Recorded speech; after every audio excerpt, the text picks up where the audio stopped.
Okay, you're welcome to the chemistry live class. So if you are here and you can hear me, can you just indicate in the comment below? You can say I can hear you, sir. So we can proceed immediately. All right. So as you can see, we have a major areas to focus on tonight, and of course, we'll be focusing on these areas with respect to exam questions. Is that okay? So we have moles and Avogadro's constant, the relationship between moles and Avogadro's constant. We have balancing chemical equations using algebraic method. We have limiting reagents and theoretical yield. We have atomic structure. We have periodic table. We have electronic configuration. We have isotopes, molecular orbital theory, which is under chemical bonding. We have Hess law, and we have gases. All right, we have gases. Okay, that is of course talking about gas laws. All right, so basically we'll be starting with the relationship between the number of moles and the number of particles and Avogadro's number. All right, you know Avogadro's number is a constant. You are aware of that, right? Okay, so quickly we are going to be diving into that. All right, so now first off, I want to remind you that the mole of a substance is the ratio of the mass of the substance and its molar mass.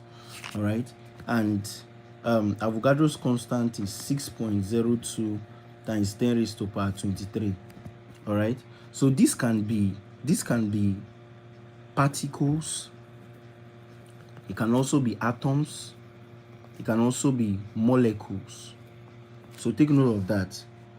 All right, that it can be particles, it can be atoms, and it can be molecules. Okay, so the basic idea here is that this Avogadro's constant now helps you to know the number of particles or the number of atoms or the number of molecules, as the case may be, in a particular substance. So it's very crucial to actually understand the concept of Avogadro's constant as it relates to the number of moles. All right, so we'll be looking at the questions right away. Now the question says calculate. Okay, so I'm going to be reading out the question. Say calculate the number of molecules. Calculate the number of molecules in 0.35. Okay,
all right.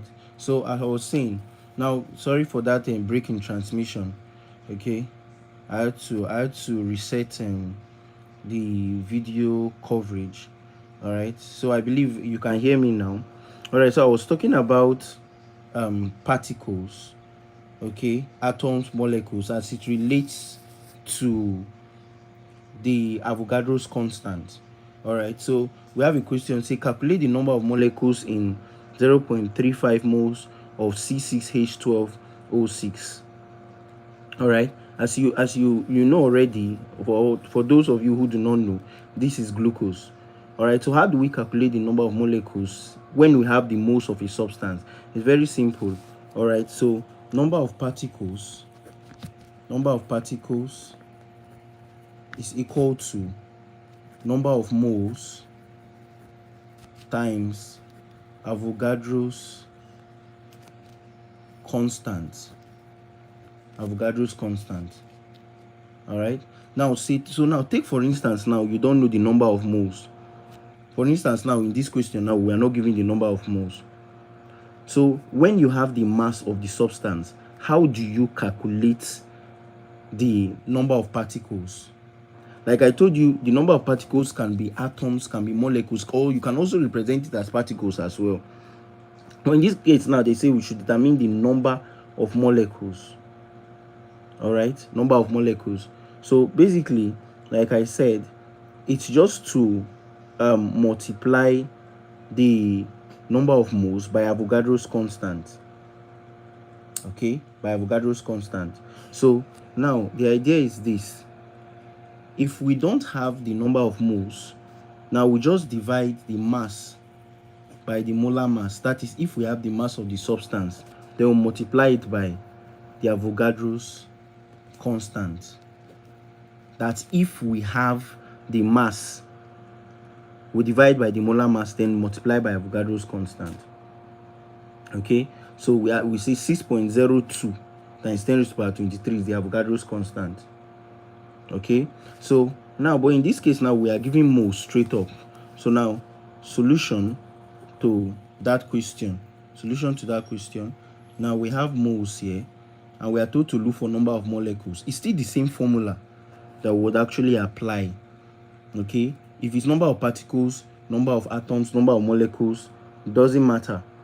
All right, so regardless of what we are being asked to look for, we will just multiply the number of moles by Avogadro's number. Okay, so now this will now be number, we say number of molecules of C6H12O6 will be equals to number of moles times Avogadro's constant. All right, so now how many moles do we have here in the question? We have 0.35. So we say 0.35 times 6.02 times 10 raised to the power 23. All right, so we'll just multiply straight up 0.35 times 6.02 times 10 raised to the power 23. So when we do that, we'll be having 2.1 times 10 raised to the power 23 molecules of C6H12O6. So this is our answer. Okay, so just like I said, just simply multiply your number of moles by the Avogadro's constant. Okay, and that way you get the number of molecules. Even if this were to be atoms, even if you are being told to look for atoms, okay, you still have to multiply the number of moles by the Avogadro's constant, regardless of what you are told to look for. It could be molecules, it could be atoms, and they could just say particles. So just take note of that. All right, just take note of that. So now another question, you try this one straight up for me. Okay, so the question goes this way. Okay, so calculate the number of atoms. So calculate the number of atoms. I believe you're writing it. Okay, let me just write it down so you can copy it. So calculate the number of atoms, okay, in 0.025 moles of C5H12. Number of atoms in 0.025 moles of C5H12. All right, C5H12 is pentane. All right, this is pentane. So how many atoms of 0.02 5 mole are present in this C5H12. So you can just solve it and you can write your answer in the comment box. I'll just give you 1 minute to solve it. All right, so I'll give you 1 minute to solve this. Like I said, if you want to determine atoms, molecules, or particles, just simply multiply your number of moles by your Avogadro's constant. Just multiply your number of moles by your Avogadro's constant. As simple as that. All right.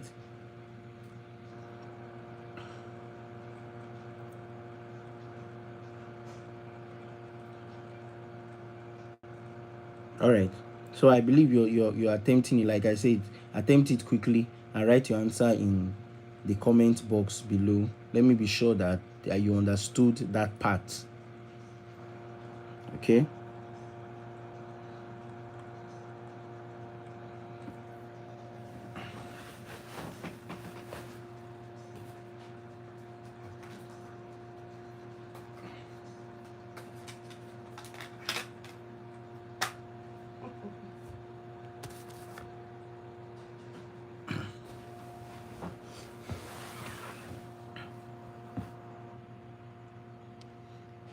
All right, so let's move forward. Okay, I believe you must have attempted it. Let's move forward. Okay, if you're still attempting it, good and fine. Okay, someone say 1.5 times 10 raised to the power 22. Okay, another person 1.5 times 10 raised to the power 23. Okay, all right. Okay, this is the question. I said calculate the number of atoms in 0.025 moles of C5H12. All right, and I gave you a tip. I say just multiply your number of moles by Avogadro's constant. Okay, and that way you get the number of atoms in this case. All right, like I said, you use the same approach even if it's particles or molecules, the same approach. All right, don't forget that. Okay, so now let's move to another question. Let's move to another unique question. All right, so now we are being told to calculate the number of hydrogen atoms in 0.35 mole of C6H12O6. All right, so calculate the number of hydrogen atoms in 0.35 moles of C6H12O6.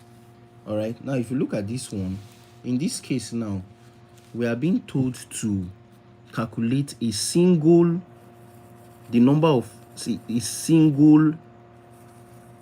aspect of a compound, like a single constituent element in a compound. So how many hydrogen atoms? Okay, how many number of hydrogen atoms in this mole? Now in this case now, whenever you're given a single atom, all right, a single element, remember I say number of atoms. This one focus basically on just hydrogen atoms. All right, this one focus basically on just hydrogen atoms.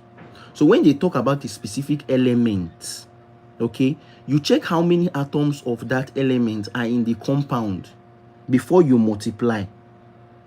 Okay, so if you look at it very well, you will now see that there are 12 hydrogen atoms in C6H12O6. So we want to know how many of these 12 hydrogen atoms in an extended form are in 0.35 moles.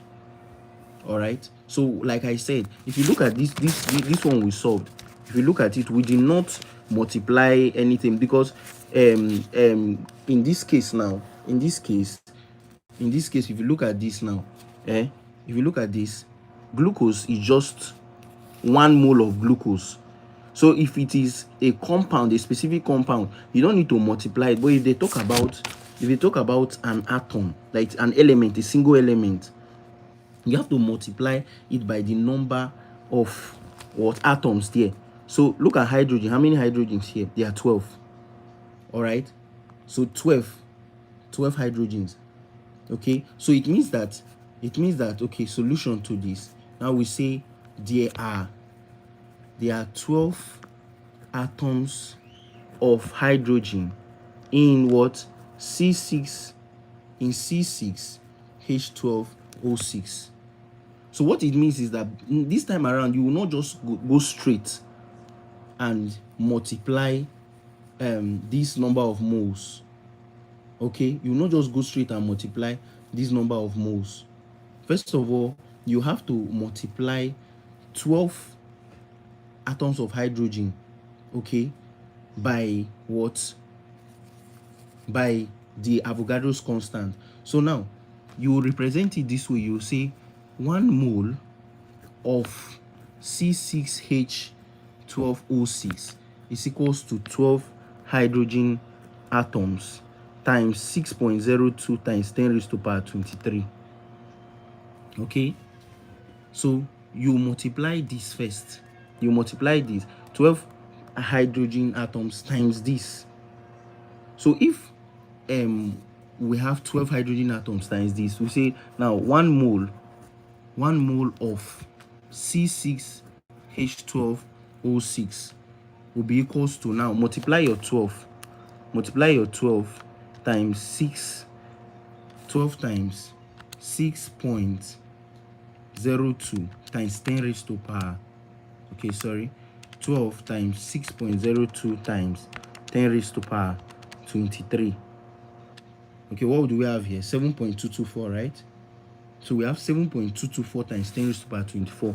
So 7.224 times 10 raised to power 24. Okay, 24 atoms. Okay, 24 atoms. So it means that 1 mole of this has 7.224 times 10 raised to power 24 atoms. So if 1 mole of this, of this glucose is equal to this, okay, then you say 0.35 mole of the same glucose will be equals to X.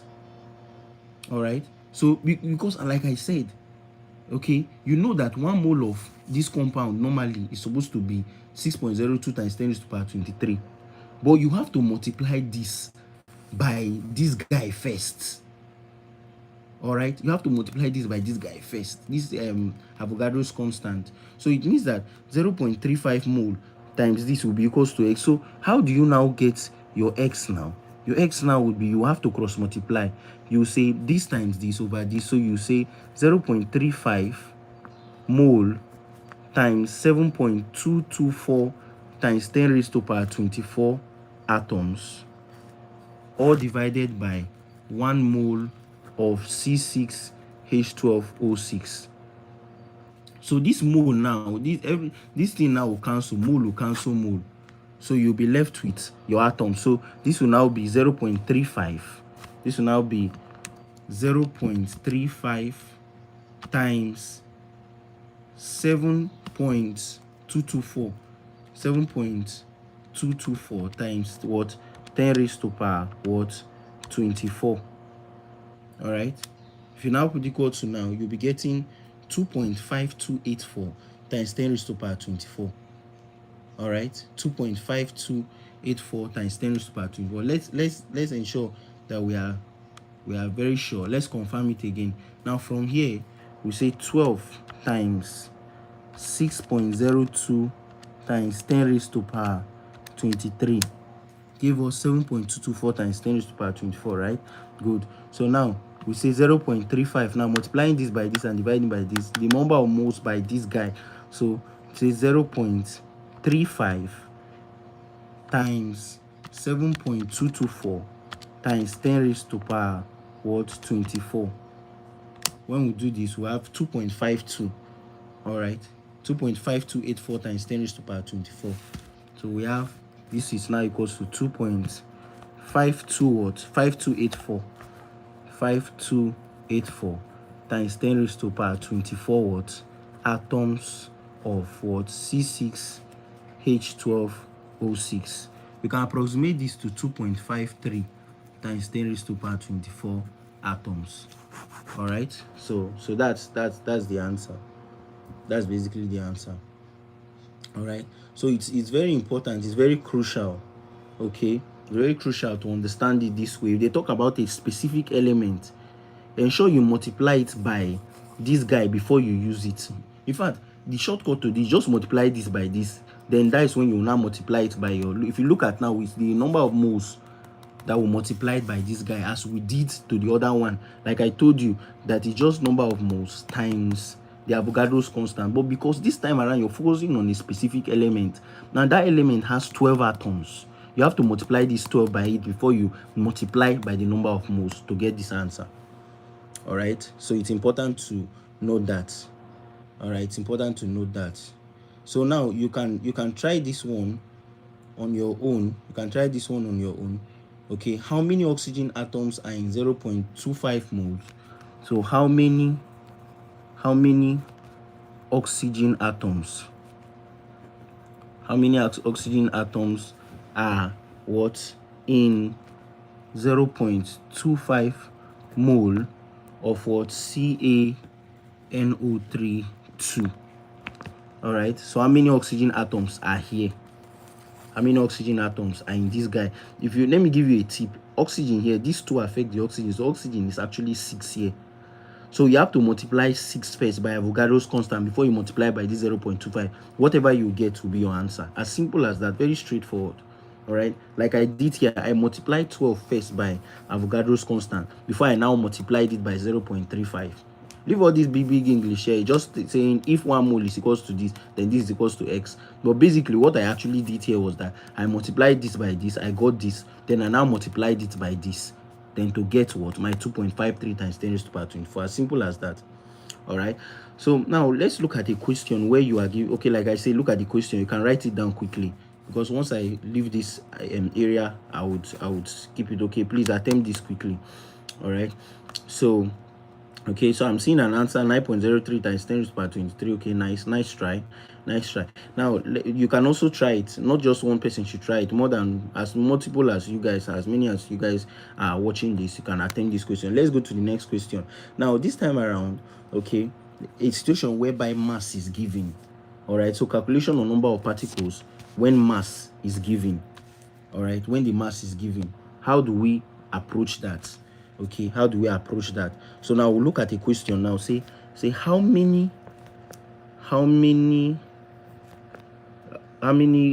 glucose molecules, how many glucose molecules are present? How many glucose molecules are present in 5.23 grams of glucose? That is C6H12O6. So how many glucose molecules are in this mass? So a situation whereby you're giving the mass, how do you actually get the number of molecules? Like I told you, number of molecules, number of particles, number of atoms, they all mean the same thing. So how many glucose molecules are present in this guy when you have mass? Okay, I'm seeing your answers. They are correct. Nice try. 9.03 times 10 raised to the power 23. Okay, for the previous question I dropped. Now let's proceed to this one. Like I said, how many glucose molecules are present here? Now, solution. Now, I told you that a situation whereby you're giving the mass. Now, do this. So, number of, in this case now they're asking for number of molecules. So, let's say number of molecules now will be equals to mass over molar mass times 6.02 times 10 raised to the power 23. This is what you use anytime you're giving mass. So ensure you remember mass over molar mass is moles, right? Ensure you get the number of moles first before you multiply by Avogadro's constant. So what is the mass here? Mass is 5.23. What is the molar mass of glucose? Let's do it together. Remember carbon is 12, right? So say 12 times 6. Hydrogen is how many? 1. Molar mass number of hydrogen is 1. So 1 times 12. Then plus what? Oxygen is 16. We say 16 times 6. Then multiply by 6.02 times 10 raised to the power 23. So this will be 5.23 divided by, let's use our calculator. So now 12 times 6. So we say 12 times 6 plus 1 times 12. Then plus what? 16 times 6. All right, so what is this giving us? 180. Okay, so it means that the molar mass of what? The molar mass of glucose is 180 grams per mole. Okay, grams per mole. So basically we'll now have to now say 6.02 times 10 raised to power 23. Okay, so now this will be equals to, so we are doing it step by step. So we say 5.23 divided by 180. So what is this giving us? This is giving us 0.029. all right, 0.029. so 0.029. When then now we multiply it by 6.02 times 10 raised to power 23. When we multiply our answer by 6.02 times 10 raised to power 23, now what are we having? 1.749. okay, as you can see, we have what? 1.749 times 10 raised to power 22. okay, so I believe this is actually clear to a large extent. okay, so 1.749 times 10 raised to power 22, 749 times 10 raised to power 22 molecules of what? Glucose. okay, C6H12O6. all right, so that's the approach. That's the approach to solving questions like this whenever the mass is given. okay, whenever the mass is given. So basically just divide the mass by the molar mass of that particular substance. all right, then you multiply it by Avogadro's constant. They can see molecules, they can see atoms, they can see particles. okay, whichever one you're being told to look for, ensure that you use the same approach. In this context, particles, atoms, and molecules are all the same in this context. all right, so I will be giving you another one. I'll give you another exercise to try. So how many atoms of hydrogen are present in 0.235 grams of ammonia? Ammonia is NH3. Now let me give you a tip to solving this. I've already explained to you whenever they say they are asking for the particular element. okay, I've already given you a trick that you actually apply. Like I said, you see this guy here, because you're giving mass, you have to divide like we did here, divide the mass by the molar mass. So look for the nitrogen is 14 and hydrogen is 1. So the molar mass of ammonia, look for the molar mass of ammonia. I've taught you how to calculate molar mass. all right, so look for the molar mass, then divide this mass by the molar mass. Then now you will not multiply straight, you will not multiply direct by 6.02 times 10 raised to power 23 here. Do you know why we multiply direct? Because we are looking for the glucose molecules, and this is still glucose. They not tell us to actually look for a particular element. When they tell you to look for the number of atoms of a particular element, you have to multiply the number of atoms of that element by Avogadro's constant first, before you multiply it by the number of moles. This guy now that we solved here is 0.029. If for instance now it was hydrogen that they told us to look for here, we would have multiplied this 12 by 6.02 before we multiplied it by 0.29. So we would have multiplied the 12 by this Avogadro's constant before we multiplied it by 0. That's what will give us our answer, because this time around we are focusing on a particular element in the compound. I'm just explaining to you how you do it. So you divide the mass, just like I explained the previous question that had to do with a particular, say how many hydrogen atoms. Are you seeing that we multiply 12 by Avogadro's constant before we had to multiply it by the number of moles? Are you seeing? So that's the same thing you do here. That's exactly the same thing you do here. You determine the number of moles, then you will now multiply what the hydrogen here. Hydrogen here, there are 3 hydrogens, so you multiply 3 by Avogadro's constant. Then when you get that, that's when you now multiply it by the number of moles, and after then you must have divided the mass by the molar mass. You must have divided the mass by the molar mass, all right, of ammonia, which should give you which should be 17. all right, which should be 17. So that is the approach. Like I said, I want you to attempt this based on this explanation that I have given. All right, attempt it based on the explanation I've given. All right, so now we've been able to treat moles and Avogadro's constant. So I made a video on balancing chemical equations using algebraic method. All right, so we'll not be treating that here. Go on my channel, you'll see that video. All right, I don't want us to spend so much time, okay, on this. So I've already made a video on my channel, balancing chemical equations using algebraic method. So now let's go straight to limiting reagents and theoretical yield. All right, so limiting reagents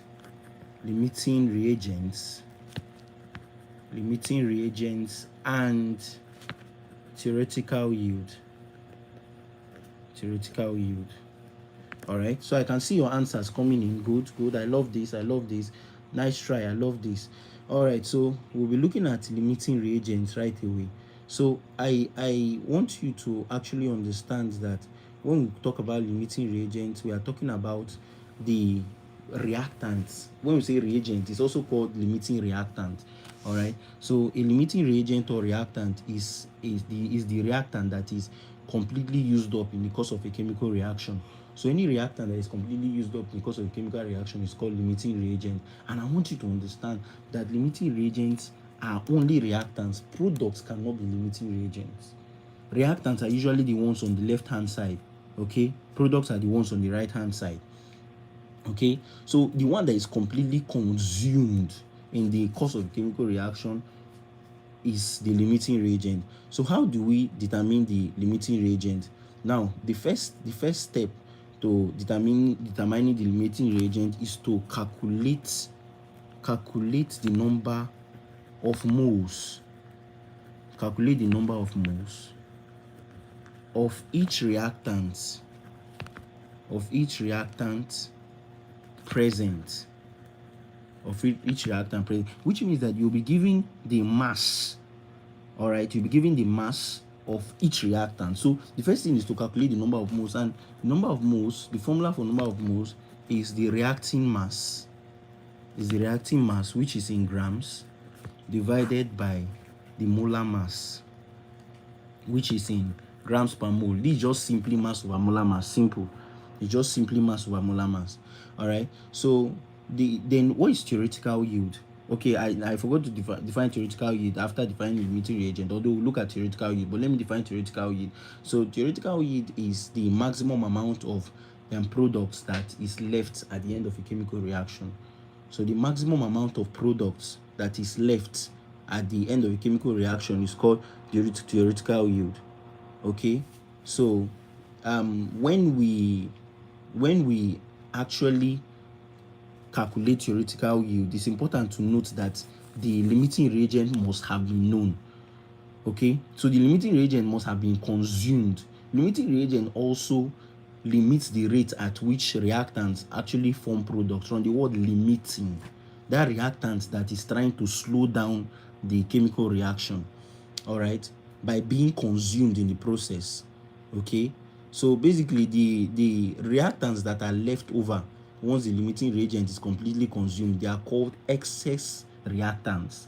Those reactants that are leftover reactants, okay, they are called excess reactants or excess reagents. So like I said, the first step is to calculate the number of moles.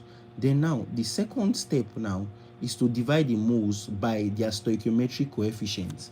So like I say, divide the moles of each reactant, by their stoichiometric coefficient. Now in this topic, any question that you would see relating to this, they'll give you the reaction. They'll give you the equation of reaction. Okay, it's from that equation of reaction that you'll be able to know the stoichiometric coefficient of the reactants there. All right, so now step 3, the smallest value from step 2 becomes the limiting reagent.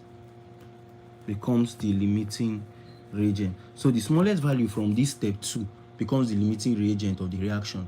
Okay, so that is the reactant with the smallest value after you have divided the moles by their stoichiometric coefficient. All right, becomes the limiting reagent. As simple as that. So it means that that is the substance, that is the reactant or reagent that is completely used up, or that is slowing up the or slowing down the chemical reaction.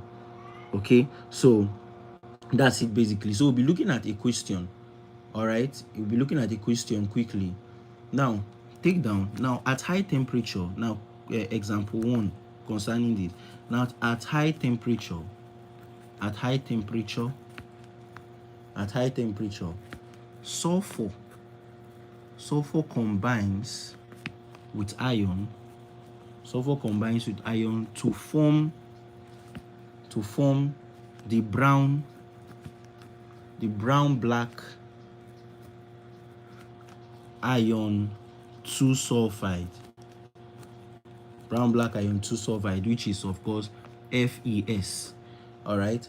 So now the question now is, if 7.62 grams, okay, of iron, which is Fe, is allowed to react with 8.67 grams of sulfur, what is the limiting reagent? What is the limiting reagent? So this is a typical question. Like this becomes our example 1. Of course, at high temperature, sulfur combines with iron to form the brown black iron sulfide, which is FeS. Now, if 7.62 grams of iron is allowed to react with 8.67 grams of sulfur, what is the limiting reagent? So iron and sulfur are the what? Reactants. Okay, so look at the reaction here. So Fe plus S gives us FeS. So this is the reaction. Like I said, you'll be given the reaction. All right, at high temperature, sulfur combines with iron. So you'll be given the masses. Like I told you earlier, you'll be given the masses. Then you have to divide by their molar masses. Okay, you have to divide by their molar masses. And as well, you also be given the molar mass. So in bracket here, you say Fe equals to 56. Fe equals to 56. While S is equals to 32.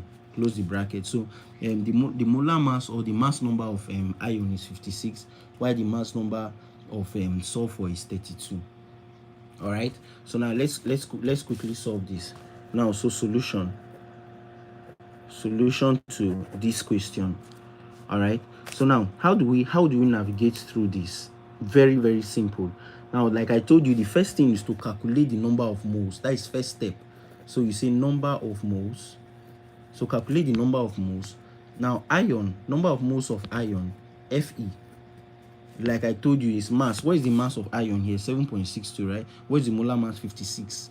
All right. So we say 7.62 divided by 56. This is grams per mole. Then this will be equal to y for sulfur S. The mass that is given to us here is 8.67, right? So we divide 8.67 grams by the molar mass, which is 32 grams per mole. Grams will cancel grams, grams will cancel grams. So let's quickly divide. So we have 7.62 divided by 56. All right. So this will give us 0.136 mole. All right. Then now let's divide this other one. 8.67 divided by 32. So this will give us 0.27. So let's say 271 mole approximately, because we have 0.9 here. Okay, 0.271. So now the next step now is to divide by stoichiometric coefficient. Now, what are the stoichiometric coefficients? Stoichiometric coefficients are actually the molar coefficient of each of the reactants. If you look at iron here is 1. This is 1. The molar coefficient of iron here is 1. The molar coefficient of sulfur here is 1. All right. So it's not going to be 1 in all cases. If you even look at ammonia, say if ammonia is N2 plus 3H2 to give you 2NH3. This for ammonia. If you look at hydrogen gas here is 3. So it's not always going to be 1 mole, 1 to 1. 1 is to 1 is to 1. It's not always going to be like that. So divide by stoichiometric. If you look at stoichiometric, they are all 1. So it means that for iron will just be 0.136 mole divided by 1, which will still give us 0.136 mole. Then for sulfur, okay, sulfur will be 0.271 mole. Sulfur is also 1 as the stoichiometric coefficient. This will be 0.271 mole. So which one is the smallest value here?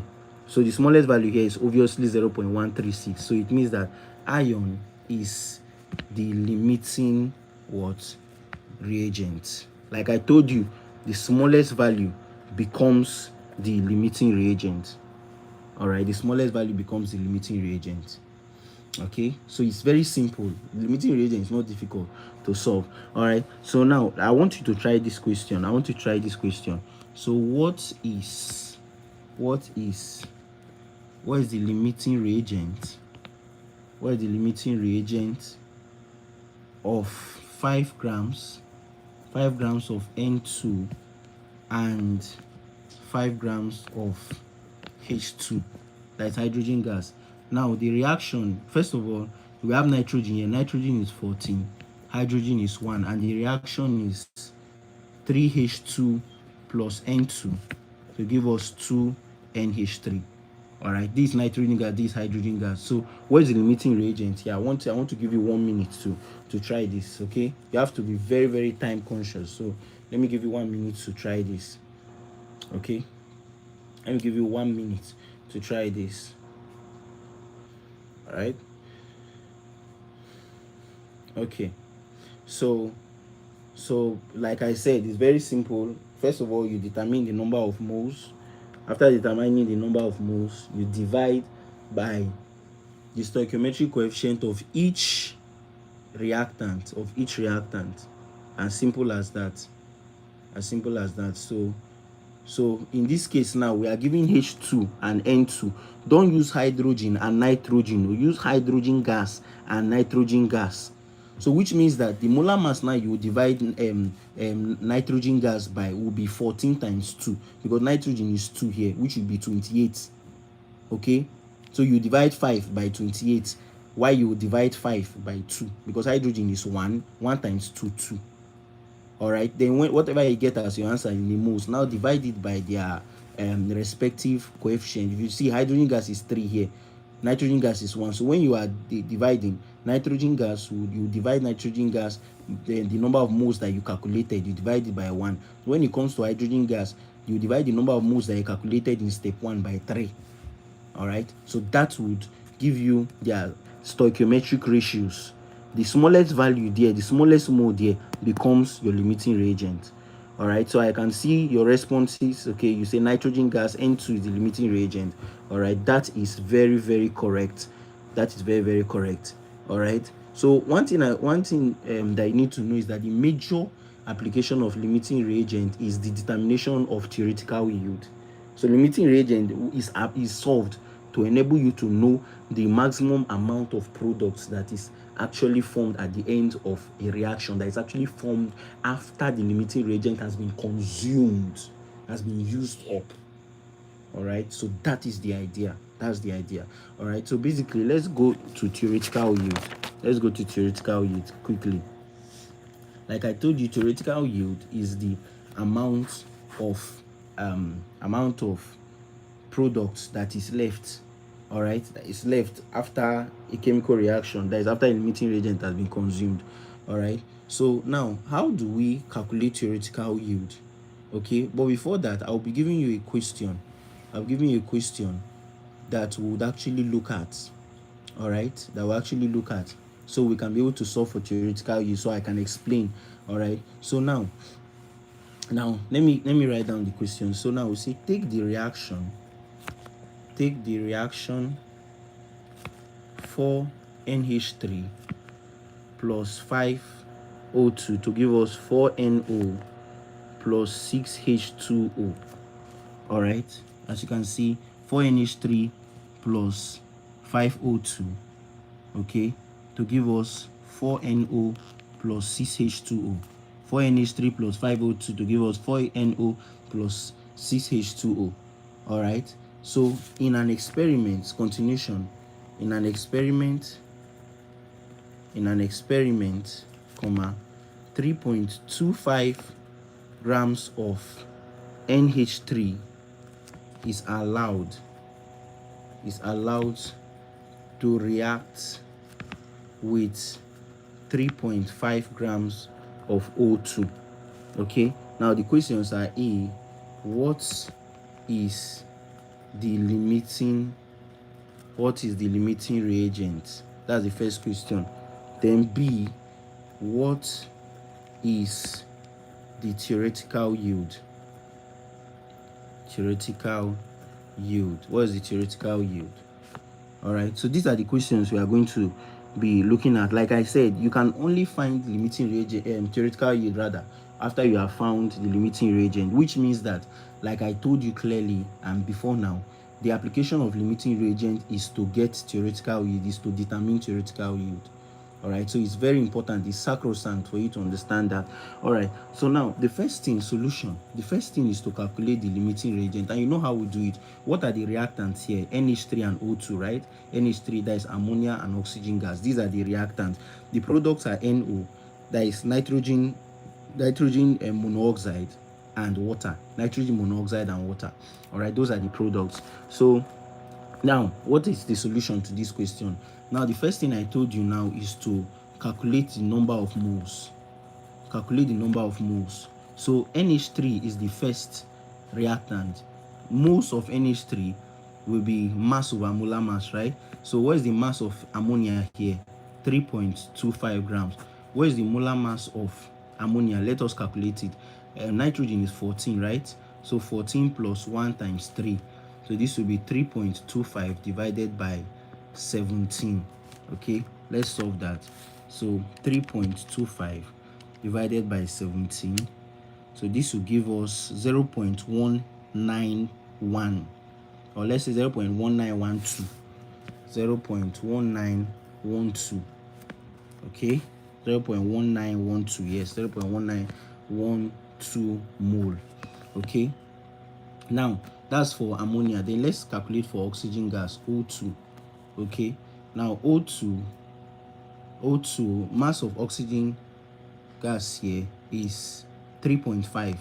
So say 3.5 grams divided by oxygen gas is 16 times 2, which is 28.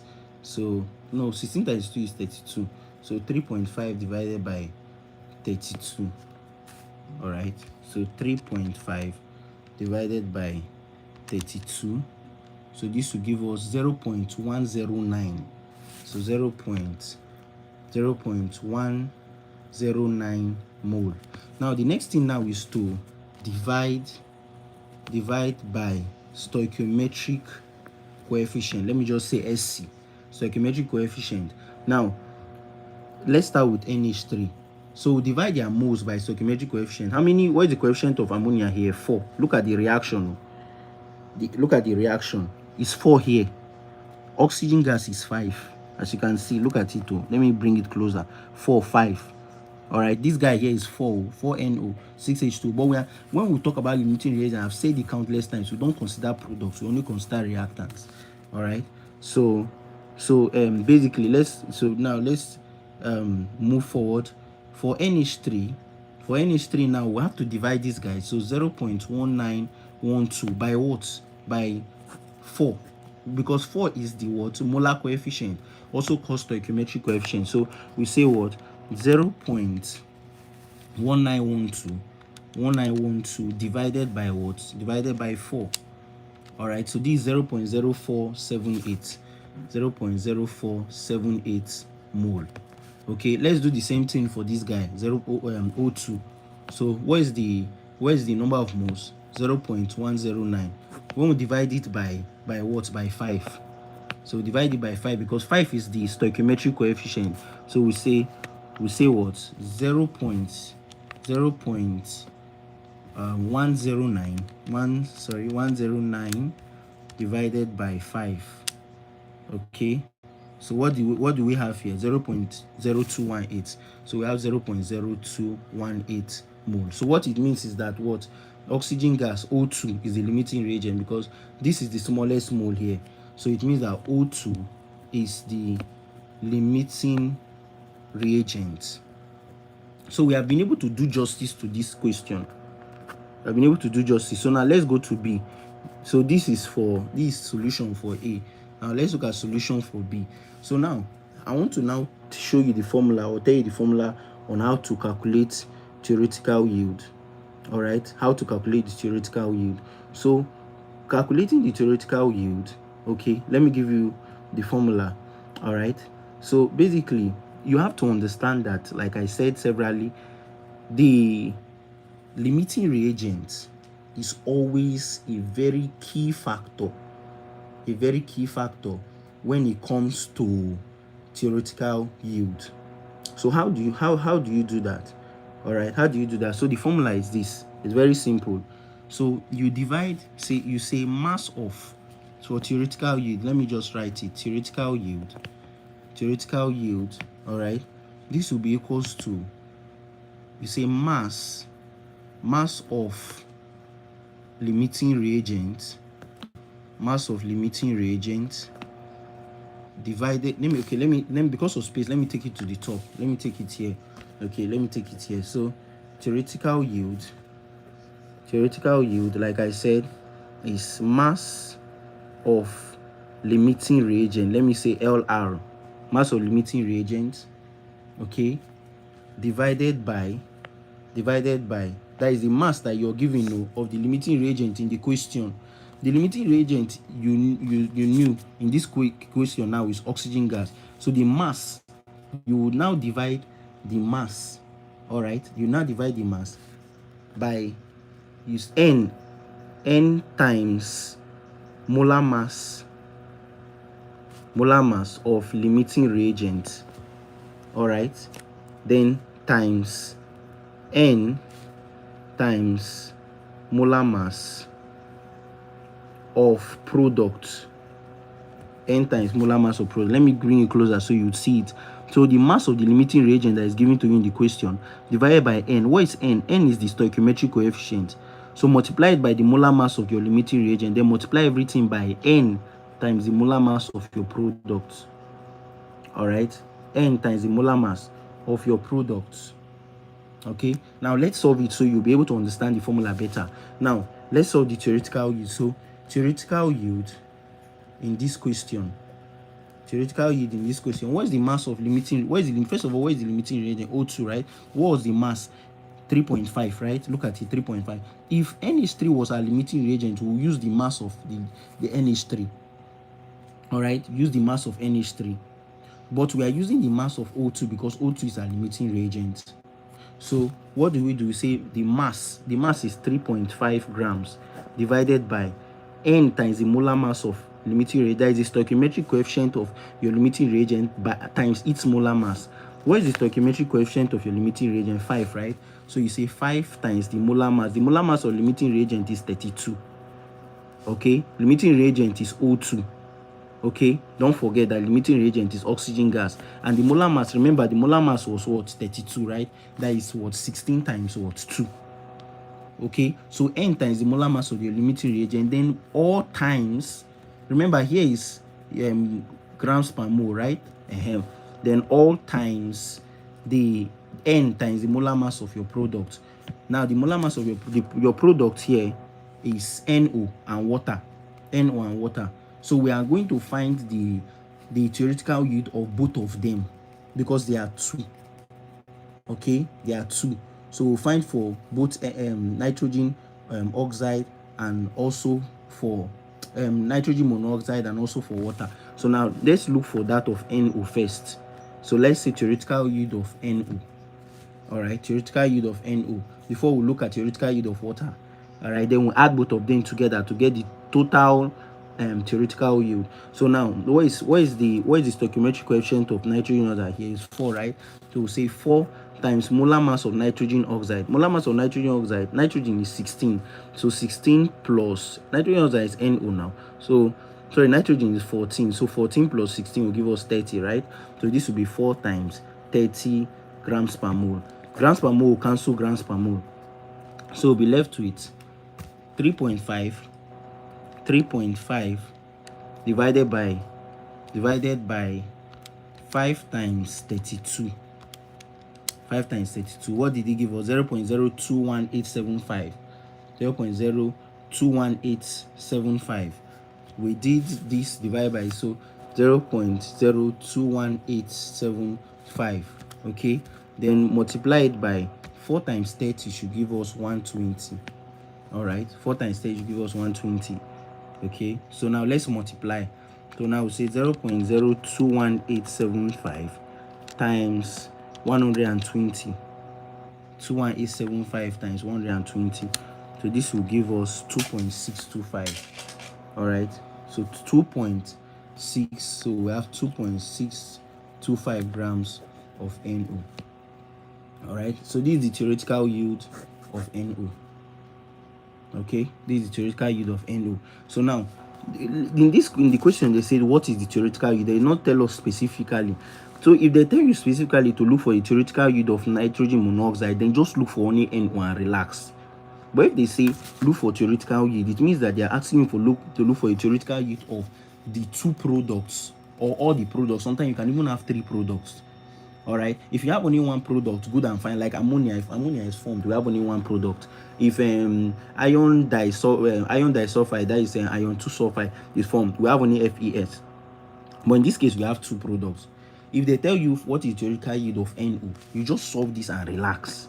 But now they did not tell us, so it means that we have to look for the theoretical yield of both of them, both products. So now let's look for theoretical yield of H2O now. That is water. All right, we have looked for theoretical yield of NO is this. Let's look for that of water. So now for that of water, remember it's still mass of limiting reagent, which is 3.5.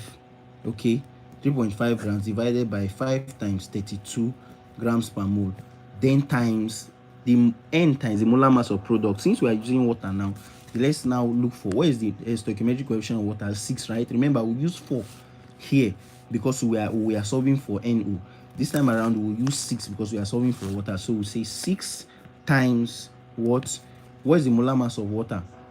Molar mass of water H2 is 1 times 2 plus 16, which will give us 18, right? So this will be 18 grams per mole. Okay, grams per mole cancel grams per mole. So remember when we solved this before, we had 0.021875. It's still the same thing that we are using. Everything here remains the same. Okay, because we have only 1 limiting reagent, right? The only thing that is changing here is this side because we are calculating a different product now. So now we have times 6 times 18. 6 times 18. 6 times 18 is 108. All right. Okay. Now someone is saying there's another formula I saw for theoretical yield. Use that formula, you still get the same thing. This is a better way and faster way to solve for theoretical yield. Okay, if you look at that whatever formula you saw, if you compare it to this formula, you realize that they are the same. All right, so just pay attention and understand this one. That's the most important thing. Pay attention, focus on this. All right, so we have 0.021875, okay, times 108. Okay, when we have 2.3625. So this 2.3625 grams of water. So now the total theoretical yield now will be what? Theoretical yield of what?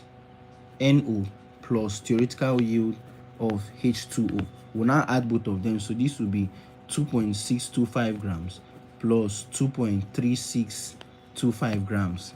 So now let's add them. So we say 2.625 plus 2.3625. all right, when we add, what are we getting? 4.975. so this is 4.9875 grams. So this is the total what? Theoretical yield. All right, total theoretical yield. So that's how to solve for theoretical yield. Okay, like I said, any other formula you saw, all right, will be similar to this. All right, the most important thing is to understand this is a faster way of getting theoretical yield. The mass of the limiting reagent divided by n times molar mass of limiting reagent times n times molar mass of product will give you the what? Will give you the theoretical yield. All right, so that is that. So we've been able to trash limiting reagent and what? Theoretical yield. So the next thing now we'll be looking at will be atomic structure. All right, that's the next thing we'll be looking at now. We'll be looking at atomic structure, but I would actually like you guys to try something. Okay, I would like you to try. Let me give you a question you will try. All right, let me give you a question that you will try. If you have any question whatsoever, do well to ask your question in the comment box below. Okay, feel free to ask your question in the comment box below. All right, now let me give you a question that you would attempt. Say an industrial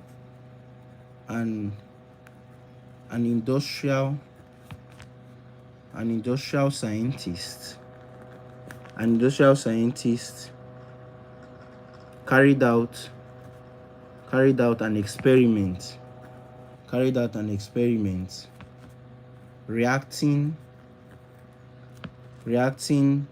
75.0 grams of P4 with excess chlorine gas to produce 110 grams PCl2.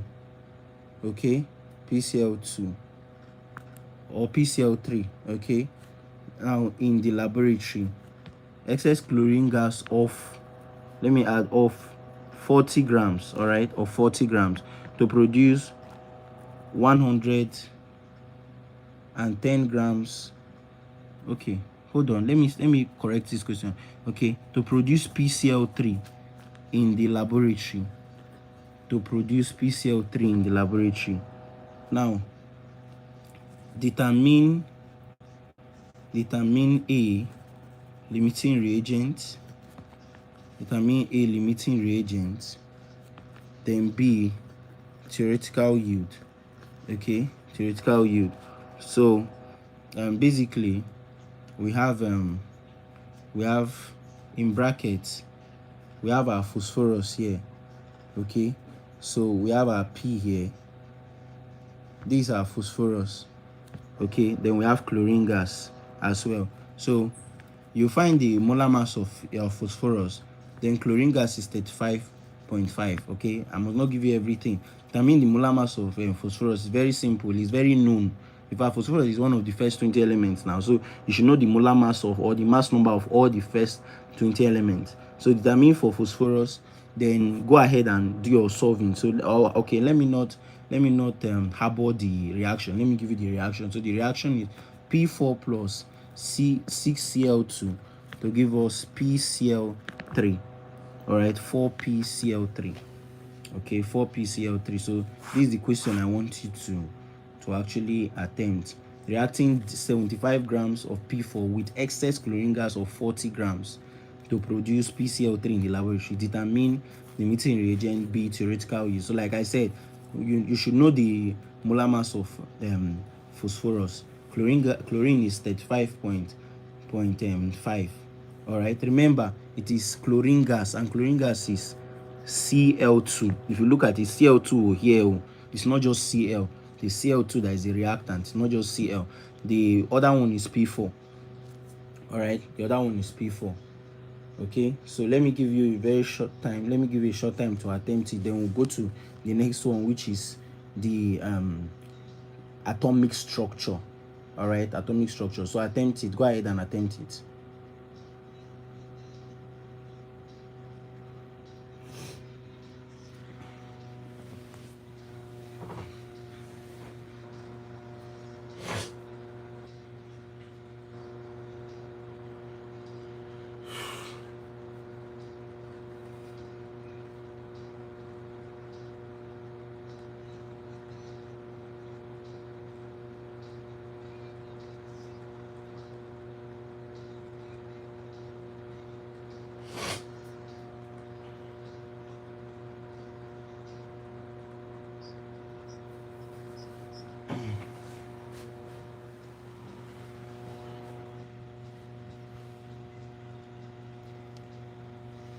All right. Okay. This is the question. I say an industrial scientist carried out an experiment reacting 75 grams of P4 with excess chlorine gas of 40 grams to produce PCl3 in the laboratory, so determine the meeting reagent theoretical yield. All right. Someone is asking how about percentage yield. Okay, percentage yield is another crucial aspect. All right. So percentage yield has its own formula. Percentage yield is equals to actual yield over theoretical yield then times 100. Now you'll be given the actual yield in the question. You solve for theoretical yield, then just divide, then multiply by 100. They will give you the actual yield in the question. All right, so this is actually the ratio of the actual yield and the theoretical yield multiplied by 100. So this is the formula. You can take this down. This is for percentage yield. All right, so that's for percentage yield. So like I said, don't forget that you'll be given the question. All right, you'll be given the question which would contain your actual yield. All right, your actual yield. Okay, so please look at the question. This is the question. Like I said, I want you to attempt it. Okay, it's not just about partaking in the class. Okay, it's also important to look at the question here. It's also important to actually attempt exercises. All right, the question is right here before you.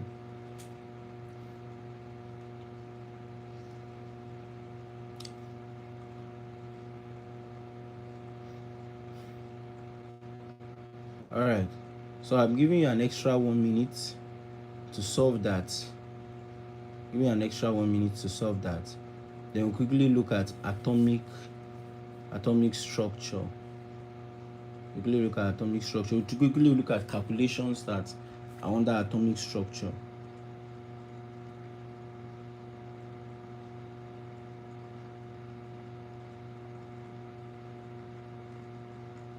All right, can you see the question now? If you can see the question, please comment in the comment box below.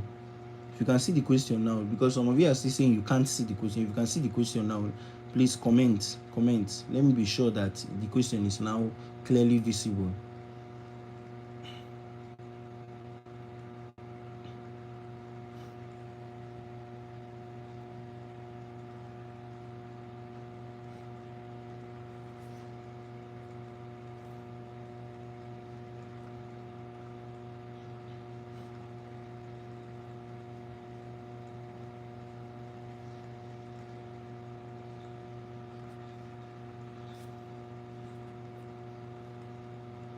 Like I said, if you can see the question, please comment that you can see, so I'll be sure that the question is now clearly visible.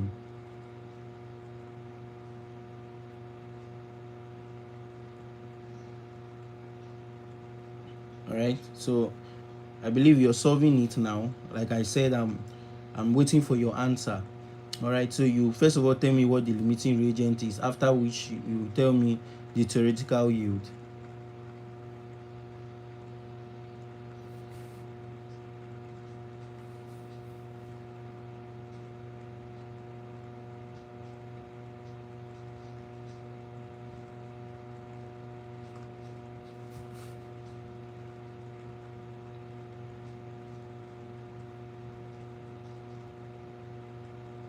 Okay, beautiful. So someone said they can see the question. Okay, so I believe you're on it. I believe you're solving it right away.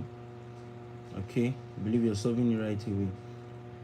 Okay, so you have just 30 seconds to finish up. You have 30 seconds to finish up. We'll be looking at atomic structure. We're looking at basic concepts of an atom.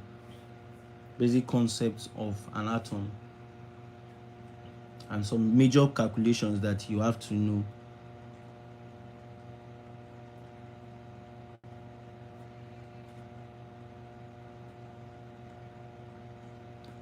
All right, so that's with that. So now let's quickly look at the next item, which is the atomic structure. So we'll be looking at some major concepts. There are just few concepts. Okay, An atom. What's an atom? Okay, so an atom is the smallest particle of an element which can take part in the chemical reaction. All right, so what does an atom consist of? So if we have an atomic structure like this, the structure of an atom like this, it has rings. It has rings like this. All right, inside of this point is what we call we have a nucleus. All right, inside the nucleus we have positively charged and negatively charged, and neutral charge rather, positively charged and neutral charged. Okay, and around the nucleus we have negatively charged particles that are called electrons. Negatively charged particles that are called electrons. All right, so it's very important to take note of that.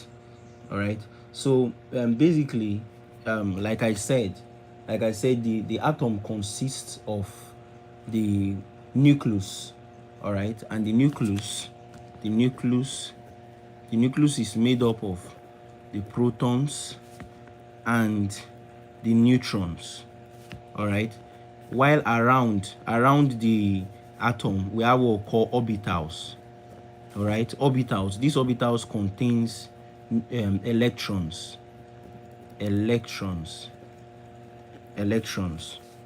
All right, contains electrons. All right, it's important for you to also note that the protons and the neutrons, okay, are positively, the proton is positively charged, the neutrons are neutral charged, right? They don't have any charge. All right, then the orbitals are actually where these electrons are formed. So it's important to note that. So where electrons have formed are called orbitals. So the electrons surrounds the atom. They orbit the atom.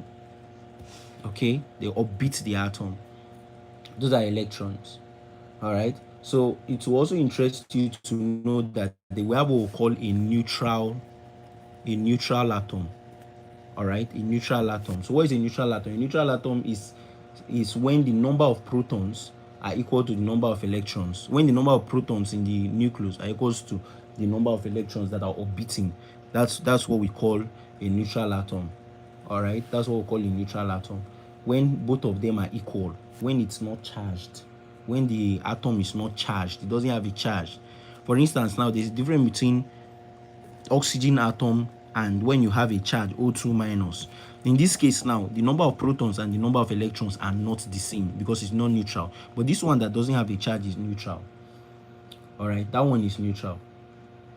Okay, so one thing is that in chemistry, when you have a negative charge, all right, when you have a negative charge, we call charges generally, like charge atoms, we call them ions. So this is called a neutral atom. Then this is called an ionic atom. All right, or just an ion. Okay, or just simply an ion. All right, so a negatively charged ion like this, negatively charged ion is called what? An anion. So negatively charged is called anion, while positively charged is called cation. All right, so I want you to note that. Like for instance now, O2 minus is anion because it's negatively charged. Then something like Al3 plus is a cation because it is positively charged. And now I was saying something initially. I said that in chemistry, when you have a negative charge like this, it means that there is gain of electrons. When you have a positive charge like this, it means that there's loss of electrons. So for instance now, the oxygen atom and the O2 minus, they are not the same. Okay, in this case now, this oxygen now has gained 2 extra electrons because it has a negative charge. Now Al and Al3 plus are not the same. This Al is a neutral atom, but over here now it has lost electrons. It has lost 3 electrons. So loss of electrons is called oxidation, while gain of electrons is called reduction. All right, aside the fact that oxidation is the addition of oxygen and removal of hydrogen, it is also the loss of electrons. Aside the fact that reduction is the removal of oxygen and gain of hydrogen, okay, it is also what gain of electrons. So I want you to note that. All right, so negatively charged ions occurs as a result of the addition of electrons to a neutral atom, like I said, or when a neutral atom gains electrons. So this would actually cause the electrons to be greater than the protons. All right, you understand? Or on the other hand, when an atom loses electrons, it will cause the number of electrons to be less than that of the protons. For instance, now see oxygen. Now oxygen has that this O here has 8 protons and 8 electrons. But now O2 minus now will still have 8 protons, so but now the electrons will increase because it has gained 2 electrons. It has gained 2, so it will now increase. It will now be 8 plus 2, which will give us 10 electrons because it has gained. I told you in chemistry, minus means gain. Okay, while plus means what? Loss. Now look at Al. Okay, look at Al. Al there is neutral. Okay, Al there is neutral. So aluminium is neutral, and aluminium is number what? When we say hydrogen, helium, lithium, barium, boron, carbon, nitrogen, oxygen, fluorine, sodium, aluminium. Aluminium is what? At that point, that's 12, right? Okay, that's 12. So this aluminium here, we have 12 what? 12 protons, right? But Al3 plus here, Al3 plus here, since it has lost 3, okay, since it has lost 3, it will now be a lot, and like this oxidation that I'm talking about.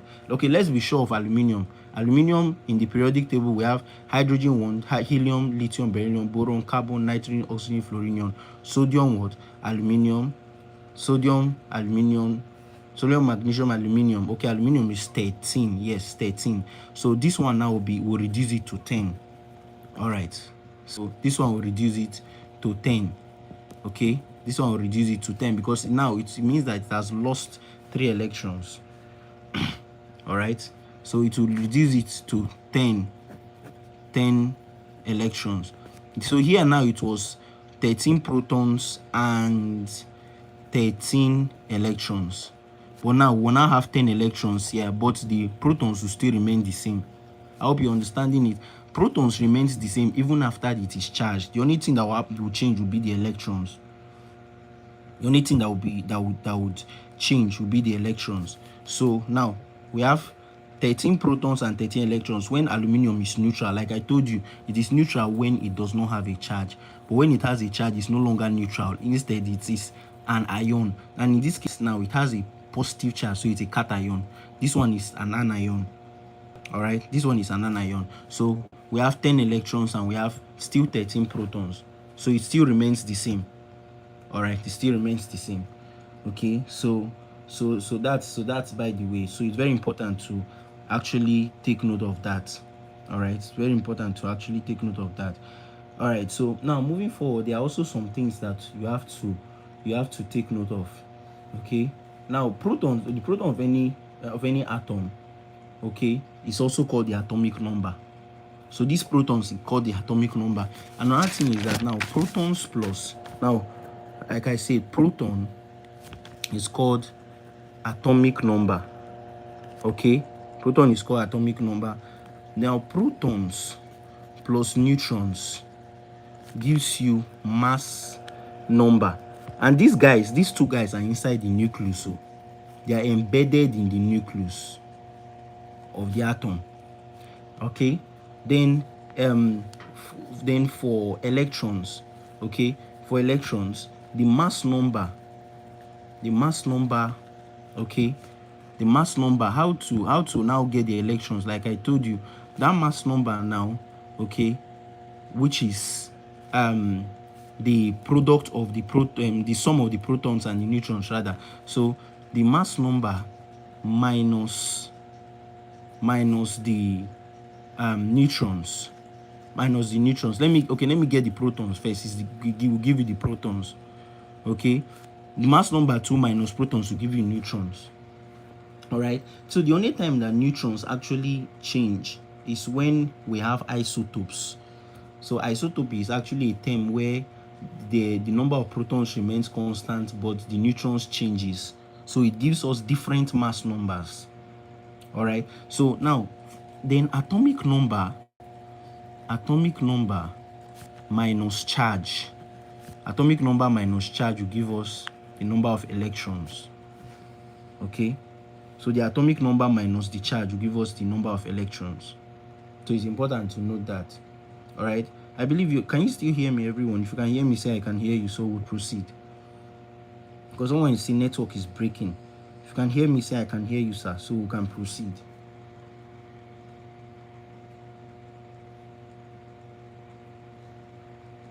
I'm waiting. Okay, someone is saying I can hear you. All right. So it's obvious that the network is just having some issues on some ends while it's okay on the other. All right. So now let's proceed. So now, if we have ions like this, say Na plus, okay, we say Na plus, we have Ca2 plus, S2 minus, F minus, all right, F minus, let's say Mg2 plus. Now, if you look at this now, what this means is that sodium lost one electron. Sodium has lost one electron. Calcium lost what? 2 electrons. Okay. Sulfur gained 2 electrons. Fluorine gained 2 electrons. Magnesium lost 2 electrons. Fluorine here gained 1. All right. This minus means 1. Mind you, means 1. But this one is 2. Then magnesium lost what? 2 electrons. All right. So I need you to take note of that. This plus means loss. Minus means gain. All right. Minus means gain. So now let's now see how we can determine protons. We can determine protons, neutrons, and electrons. All right, protons, neutrons, and electrons. So determination of protons, neutrons, and electrons. All right, that's what we want to do straight away. Okay, so how do we navigate through this? All right, how do we navigate through this? Like I told you, the proton is the atomic number. The mass number is the protons plus the neutrons. The mass number minus neutrons to give you protons as well. Atomic number minus charge, okay, is called the electrons to give us the electrons. So I don't want to dwell so much on this. All right, let's just go straight. So now we have a question here. Say how many protons, neutrons, and electrons are contained in the ion below. Okay, in the ion below. All right. So now let's say 56, 26, Fe3 plus. This ion 3 plus means that ion has lost 3 electrons. Now I want you to note this. This guy at the top here is called the mass number. The mass number. Why this one here is called the atomic number. Don't forget that. The one at the top is the mass number. Okay. Why the one below is the atomic number, and this is the charge. This is the charge. This guy here is the charge. All right, and of course this is the element. So now, mass number minus protons will also give you neutrons. And I told you that a proton is the atomic number, right? 26 is the atomic number, which is also the number of protons. Don't forget that. While 56 is the mass number, which is the number of protons plus the number of neutrons. All right, so first of all, how do we get protons? So protons now will be this guy here. Proton is equals to atomic number. The guy down here is always atomic number. Mass number is usually at the top, while the atomic number is usually down. So protons is equals to atomic number, and this is 26. All right. Then for how do we get neutrons?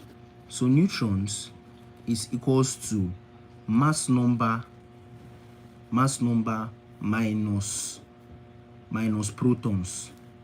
Mass number minus protons, or in bracket you say atomic number, because protons and atomic number are the same. So what's the mass number here? 56, right? So we say 56 minus, what's the atomic number? Atomic number is what? Atomic number is 26. So 56 minus 26 will give us what? 30. So it means that there are 30 neutrons. Okay, it means there are 30 neutrons here. Then now, how about electrons? How do we get electrons? Electrons is simply look at what I said. I say atomic number minus charge. What's the atomic number here? So like I said, atomic number minus the charge. Okay, so what's the atomic number here? The atomic number I told you is this guy down here. So the atomic number is 26 minus, what's the charge? The charge is plus 3. Ensure you put the charge in brackets. So you would be very sure that you are using the sign before it to implement or to affect whatever charge is inside. So minus times plus is still minus. So we have 26 minus 3, and 26 minus 3 will give us 23. All right, so it means that we have 26 protons, we have 30 neutrons, and we have 23 electrons, as you can see. All right, so that's the approach. Don't forget that the protons is the atomic number, neutrons is the mass number minus the protons, while electrons is the atomic number minus charge. Atomic number is the one down, mass number is the one at the top. All right, so don't forget that. All right, so now let's say we have this. Let's say we have something like this. Let's say we have 208, then we have 82, then we have PB 2 plus. Okay, something like this. Now, how many protons? What the protons will have? I told you, the number at the top is usually arranged like this. Mind you, the number at the top is the what? The number at the top is the mass number. The one down is the atomic number. So protons is the atomic number, which is automatically 82. Now neutrons, how do you get neutrons? Neutrons is the one up minus the one down. So 208 minus 82. So 208 minus 82. What would this give us? 126. So we have 126 as the neutrons. Then electrons is just simply this guy down here, that is the atomic number, minus the charge, minus plus 2. So this will be 82 minus 2, which will give us 80. All right, it should give us 80. Okay, let's try one that has a negative charge. Let's look at which one. Okay, sulfur. Yes, sulfur. So sulfur has a mass number of 34. All right, sulfur has a mass number of 34. All right, then an atomic number of 16. All right, no 32 here. 32, then 16. S, then we have 2 minus. All right, we have 2 minus. Now, so protons here, how many protons would we have here? 16, right? 16. Neutrons now will be 32 minus 16, which will still give us 16. While electrons would be your atomic number minus the charge. So 16 minus charge is minus 2, so you put in bracket minus 2. Are you seeing why I said that you must put it in bracket? So the charge, the sign will affect this guy. So this will be 16 plus 2, which will give you 18. So we have 18 electrons. All right, we have 18 electrons. Okay, we have 18 electrons. So that's it basically. That's how to navigate through. All right, that's how to navigate through this and get the number of neutrons, electrons, and of course protons, as the case may be. All right, so this is actually basic thing. Another extra thing you should actually try to study is the discovery of the electrons, protons, and the neutrons. Okay, we have we have three major persons so we are influential in the discovery of this. I'm not going to tell you, do your own personal research. In fact, it's an assignment. All right, we have J.J. Thomson, we have Thomas Rutherford, we have James Chadwick. All right, J.J. Thomson, Thomas Rutherford, James Chadwick. All right, so some were actually doing the plum pudding model and all of that to discover one charge or the other. So look for when the discovery was made, who discovered, and the particular experiment they were carrying out before that discovery was made. All right, so that's it basically. All right, so we've been able to deal with atomic structure. All right, so now let's quickly look at periodic table. All right, let's quickly go to periodic table. Okay, but before that, let me give you something you try on this. So let's say we have copper. And copper is, we have 6329, then we have Cu2 plus. All right, so you try this. So you tell me the number of protons are here, number of neutrons, and number of electrons that are in copper 2 plus, in Cu2 plus. All right, so you tell me that. Okay, so now okay, let me just give you a minute. To try this. All right, let me just give you a minute to try this quickly.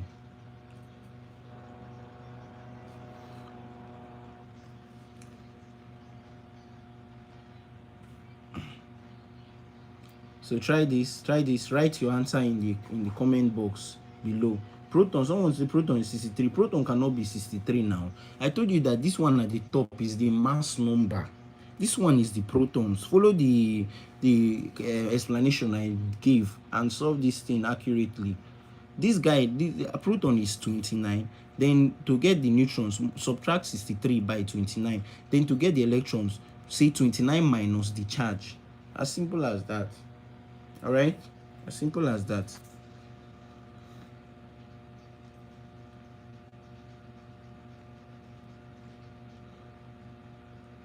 So for let me just say this. I have a full video on quantum numbers. All right, so go to my channel, watch the video on quantum numbers. There are also exam likely questions that are there as well. All right, so watch that. So okay, so like I said, we'll be looking at periodic table, and it's very important. Also go and study part of your assignment and your personal research. Go and study electronic configuration very well. Okay, study electronic configuration very well. And let's look at periodic table. Right away. So looking at periodic table.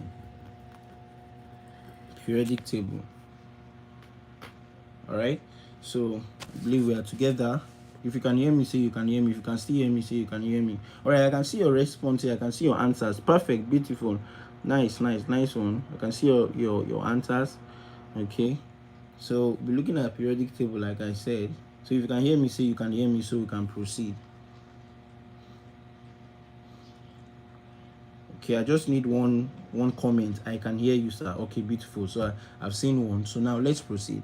Now, what is the periodic table? So the periodic table is an arrangement of elements in order of increasing atomic number.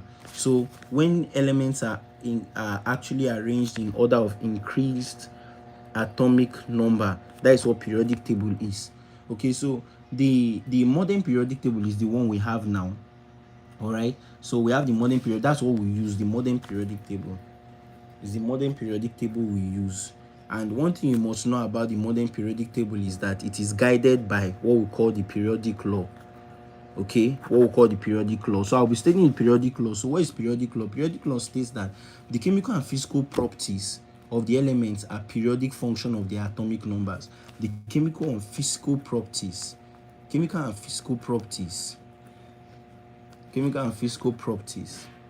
of the elements, that is of the elements in the periodic table, are the periodic function. These are like key terms in the periodic law. Are the periodic functions of their atomic numbers. Because remember, I stated that the the arrangement of elements is in a particular order. And what's that order? It's in the order of increased atomic number. So it is arranged based on atomic number increasing. Okay, atomic number increasing. All right. So scientists actually arrange elements in increasing order of the atomic numbers from left to right, okay, across each row. And they also discovered that the elements have similar properties. They have similar properties repeated after regular intervals. All right. After regular intervals, they noticed that these elements had similar what properties. All right. So now, what are the characteristics of the modern periodic table? Number one characteristic that you have to understand is that elements are arranged in rows. Elements are arranged in rows, okay, in the order of their increasing atomic number, and these rows are called periods. These rows are called periods. Now, if you have some rows are the ones that are horizontal, while the ones that are vertical are columns. All right. So we are saying that every row in the periodic table, are called what? Periods. All these rows are called what? Periods. Okay, are called periods. And that's for period. Okay, I'll still say some other things for period. Now, the first period contains two elements. The first period, which is called the first energy level. You can go online and get the diagram of the periodic table, so you have a clear understanding, okay, of it. Okay, let me get a diagram of the periodic table, so I can explain to you the concept of the periodic table. All right, so give me a second. Let me get the diagram of the periodic table.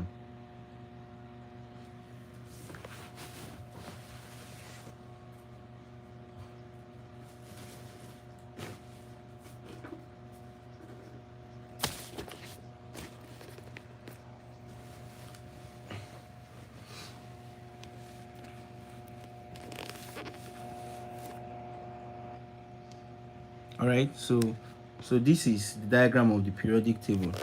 Okay, this diagram of the periodic table. Okay, I had to get this, so I would show you a couple of things. All right, so look at what I'm saying here. This, if you look here, we have vertical, then we have horizontal. I'm saying that this horizontal arrangement, everything here, everything you're seeing here, like this, okay, they are called periods. Like this arrangement, they are called periods. Okay, so this is the first period. The first period is where you have hydrogen and helium. This is helium here. This guy here is helium. So this is the first period. Okay, where you have lithium, beryllium, boron, carbon, nitrogen, oxygen, fluorine, neon. Okay, this is what? The second period. Now the third period is where you have what? Sodium, magnesium, right? Sodium, magnesium, aluminium, silicon, phosphorus, sulfur, chlorine, argon. That's the third period. Then this is the fourth period, where you have your potassium, calcium, scandium, titanium, vanadium, chromium, manganese, iron, cobalt, nickel, copper, zinc. Okay, you have gallium, you have germanium, you have arsenic, you have selenium, you have bromine, you have krypton. This is the what? This is the 1, 2, 3, 4. This is the fourth period. Okay, so that's how periods are.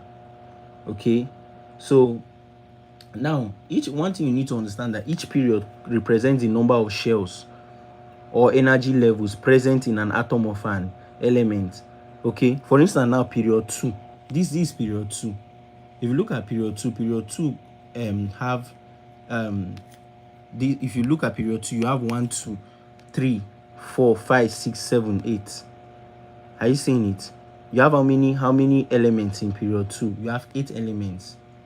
Okay, 8 elements. So these 8 elements here, all of these 8 elements all have two shells. Okay, two shells, because they are in period 2. So when an element is in a particular period, the period number indicates the shells. So elements in period 3, they all have 3 shells. Elements in period 4, okay, have 4 shells, like that. Are you getting it? So the period indicates the shells as well. Now let's talk about groups. Now groups are the vertical columns. Where you look at now, hydrogen, lithium, sodium, potassium, rubidium, cesium, and francium. All these elements you're seeing here, okay, are in the group 1. This group 2. Okay, so groups are in vertical columns in the periodic table, and there are actually 18 of them. 1 2 3 4 5 6 7 8 9 10 11 12, okay, 13 14 15 16 17 and 18. Vertical is for what? Vertical is for group. All right, now elements with similar properties fall into the same group. You see all these elements like beryllium, magnesium, calcium, strontium, barium, and radium. Each of these elements, all of these are called alkaline earth metals. They all have the same properties. These ones, they are called, apart from hydrogen, from lithium down to francium, they are called alkaline metals, alkaline earth metals. All these groups here, they are called transition metals. This group is called boron family, this one carbon family, this one nitrogen family, this one chalcogens, this one halogens. Then these are the noble gases, which are also called rare earth gases or inert gases. All right, so it's very important for you to note that. Okay, now the groups are the groups of a periodic table are actually divided into 2 subgroups. Okay, into 2 subgroups. All right, let me write this up, but I'll still show you in the periodic table. Let me write it for you. So the groups are divided into 2 subgroups. And these 2 subgroups are A and B. All right, A and B. Now the elements in A subgroup are, in the A subgroup we have the I. We use Roman numerals: IA, IIA. We have IIIA, IVA. We have the VA, VIA, VIIA, and we have VIII what A. So all these elements are called what we call representative elements, or main group elements. Okay, the elements in the B subgroups. For B subgroup, okay, we have the B subgroup contains IB, okay, IIB, IIIB, IVB, VB, VIB, VIIB, okay, and VIII what B. Okay, these ones are in the center of the periodic table. They are called transition metals, or transition elements, Okay, so look, from IA to VII, I'll show you in the periodic table. Then from IB to VII, VIIIB. All right. Okay, so now let's proceed. So now let me show you now. Okay, so we have this. So look at the periodic table now. Let me show you. Okay, now this, you see this group here, this first group here is your IA. This IB, sorry, this IIA. This, apart from all these elements you're seeing here, every other one here is, this is your IA, which I called your alkaline metals. So we have lithium, sodium, potassium, rubidium, cesium, and francium. These are alkaline metals. Now your IIA, they are called alkaline earth metals. This IIA. Then now you jump to here. This is your III. Look at it. See this. Let me just show you what I wrote here. This IIIA, this group here. This IVA, this VA, this VIA. Now this one, you have barium, aluminium, gallium, and all of that. Now this is the boron family. Okay, this is your IIIA. Your IVA, okay, is the carbon family. The nitrogen family is your VA. Your VA, that is like 5A. Roman numerals like 5A. Then this group now, where you have oxygen, they are called chalcogens. All right, they are called chalcogens. This one is the VIA. Then VIIA, these ones are the halogens. These ones are the halogens, like more like 7A.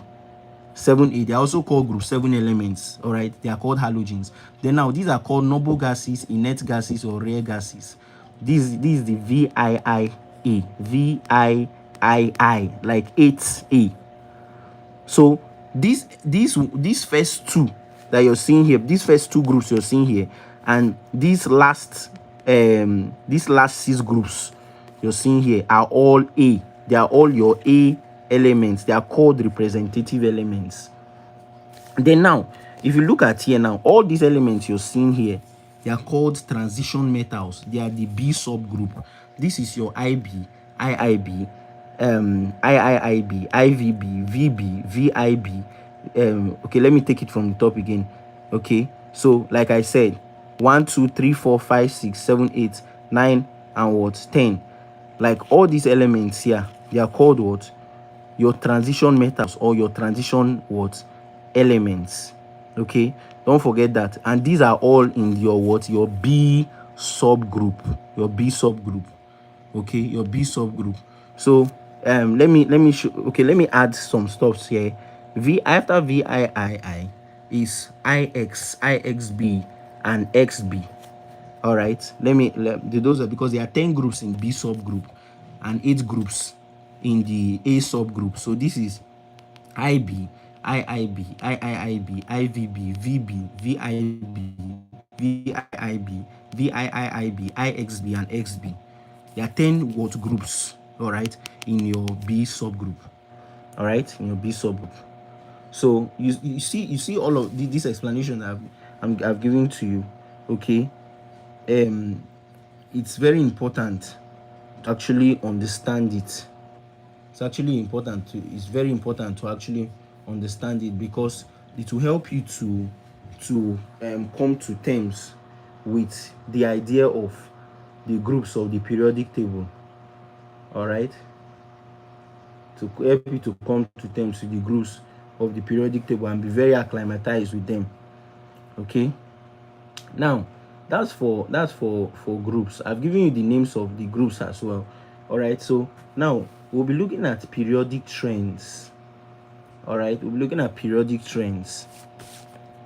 Okay, periodic trends. Okay, so now when we say periodic trends, now what do we mean? Okay, these periodic trends, they are actually the properties. They're actually the properties in the periodic table. Okay, they're actually properties in periodic table. So those are periodic trends. Okay, so it's very important to actually understand the concept. We have what we call the atomic size or radius. Okay, we also have what we call the ionic size or radius. Okay, we have another one we call the we have ionization energy. We also have the electronegativity. We have electronegativity. We have electron affinity. We also have electron density. But this one is not really a common physical property. All right, this 1, 2, 3, 4, 5 are the most common. This electronegativity. All right, this electronegativity. Okay, so it's important to actually understand these concepts. All right, to actually help you a lot. Okay, so now I'm going to just be defining what they are. All right, then I'll make a video on the increase and decrease in periodic trends.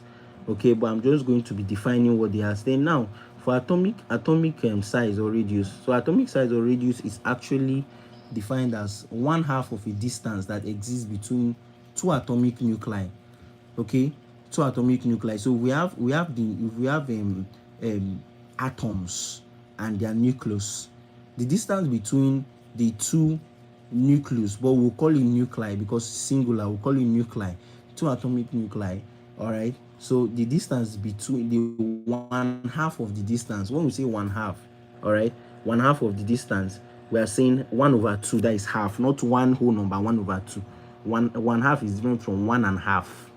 All right, so take note of that. So one thing about atomic size is that atomic size, when it is down the group, it increases. Okay, it tends to increase. When it is down, that is descending, the size of an atom while it's descending. For instance, now if you look at this group now that we have boron, aluminium and all of that, if you look at this group now, the size increases as you're going down. So in this group now, boron is smaller than aluminium is smaller than gallium is smaller than indium, okay, and all of that. So in a particular group, as you're going down, that is how the size is increasing. That's how the size is increasing. Then across the period, it's reducing. For instance, now this period where you have boron, carbon, nitrogen, oxygen, fluorine, neon, you see the period like this now. As you're going down like this, as you're going down like this, the atomic size, the size of the atom is what reducing across the period. Okay, across the period from left to right. So which means that in this period now, neon has the highest size. So neon has the highest size. So the smallest element, the smallest atom in this particular period now is boron, followed by carbon, followed by nitrogen, followed by oxygen, followed by fluorine, followed by neon. All right. So that is for the atomic size. All right, that's for the atomic size. Then now ionic size has to do with ions. This one has to do with ions. I told you that ions are charged molecules. Okay, charged molecules or charged particles. All right, so ions can actually be formed by removing one or more electron from an atom. I told you that. Or when you add one or more electron to an atom. Okay, so in an atom, the number of positive charges, which are called protons, on the nucleus is exactly the same as the number of orbital electrons. That is when we have a neutral atom. I mentioned that. Okay, so basically a positive ion, okay, is always smaller than their corresponding atom. For instance, now if we have Al and we have Al3 plus, this Al3 plus is smaller than Al. So how you determine ionic size is actually based on the electrons. So calculate the electrons first. See, look at O here, O2 minus. What did I say? A positive ion, okay, is always smaller than their corresponding atom. Okay, but then a negative ion is greater, okay, than their corresponding what? Atom. Because why? This O2 minus now has gained. Al3 plus now, in this case now, Al3 plus lost. Before it was 13, now it has dropped to what? It has dropped to 10. This one before it was 8, now it has increased to what? 10. These two ions now have the same number of electrons. But when compared to their corresponding atom, this one is smaller than this. Why this one is more than this? Because here was 13, while here was what? 8. So you determine atomic size by the electrons, by the increase in electrons. Okay, so I'm going to be going quickly to ionization energy. What is ionization energy? So now let me explain this. Now, if a small amount of energy is supplied to an atom, when the small amount of energy is supplied to an atom, then the electron may be promoted to a higher energy level. That is whenever small amount of whenever small amount of energy is applied. Okay, now, but if the amount of energy supplied is sufficiently large, okay, the electron may be completely removed. The electron may be completely removed. That is, the electron itself will be removed entirely if it is sufficiently large. Now, so what then does ionization energy have to do with this? Ionization energy is the energy required to remove the most loosely bound electron from an isolated gaseous atom. So that energy that is required to remove the most loosely bound, that is the electron that is and that is extra. Sufficiently, remember I say something about sufficiently large, which means that now you have more electron, excess electron. So that ionization energy is the energy that is used to remove that excess electron. So how does ionization energy increase and decrease? So across the period here, okay, ionization energy across the period and down the group is what we would actually be evaluating here. Okay, so when it is moving from left to right across the period, it increases, but when it is coming down the group, it decreases. Remember, it was not the same for atomic size. Atomic size, we said that across the period the atomic size was decreasing, but down the group it was increasing. It's just like the opposite of what, of the atomic size. All right, so as we go down the group, why is it as we are going down the group, why is it decreasing as we are going down the group? It's because as we go down the group, extra shells of electrons are being added and the size of the atom is increasing. So this will now lead to the valence electron being increasingly farther from the nucleus. So the valence electron, we said, is the electron in the outermost shell of an atom. So what will happen is that it will increase and it will be very far from the nucleus. And because of that, there will now be removal of that electron. So now there will be less energy, okay, because there is now removal.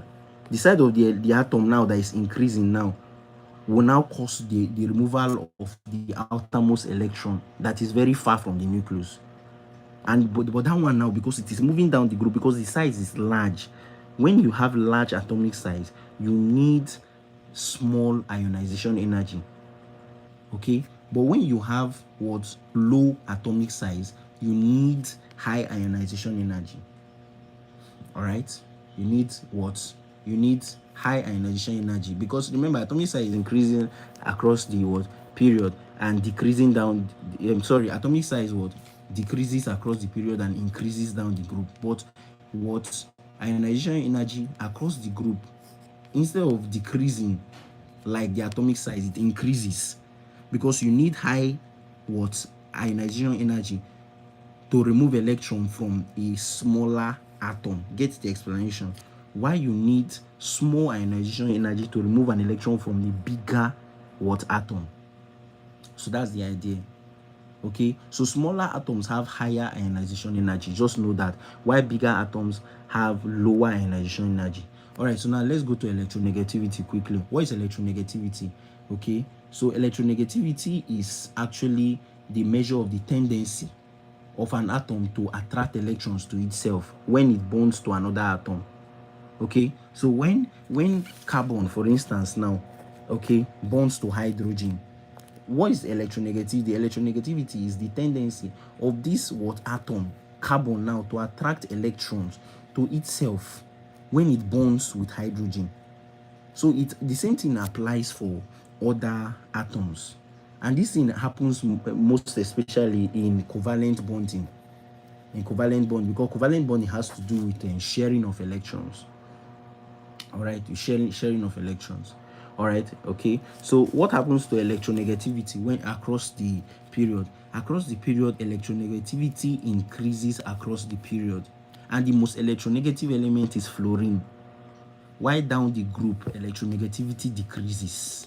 It drops, it declines when it's coming down the group. But one thing you need to understand is that when you study electronegativity, noble gases are an exception. Noble gases are never considered when you're studying electronegativity. The question is why? It is because noble gases do not partake in chemical bonding. The reason why they do not partake in chemical bonding is because they have a complete octet already, so they cannot share electrons. So they cannot bond. All right. So, but every other element can actually partake.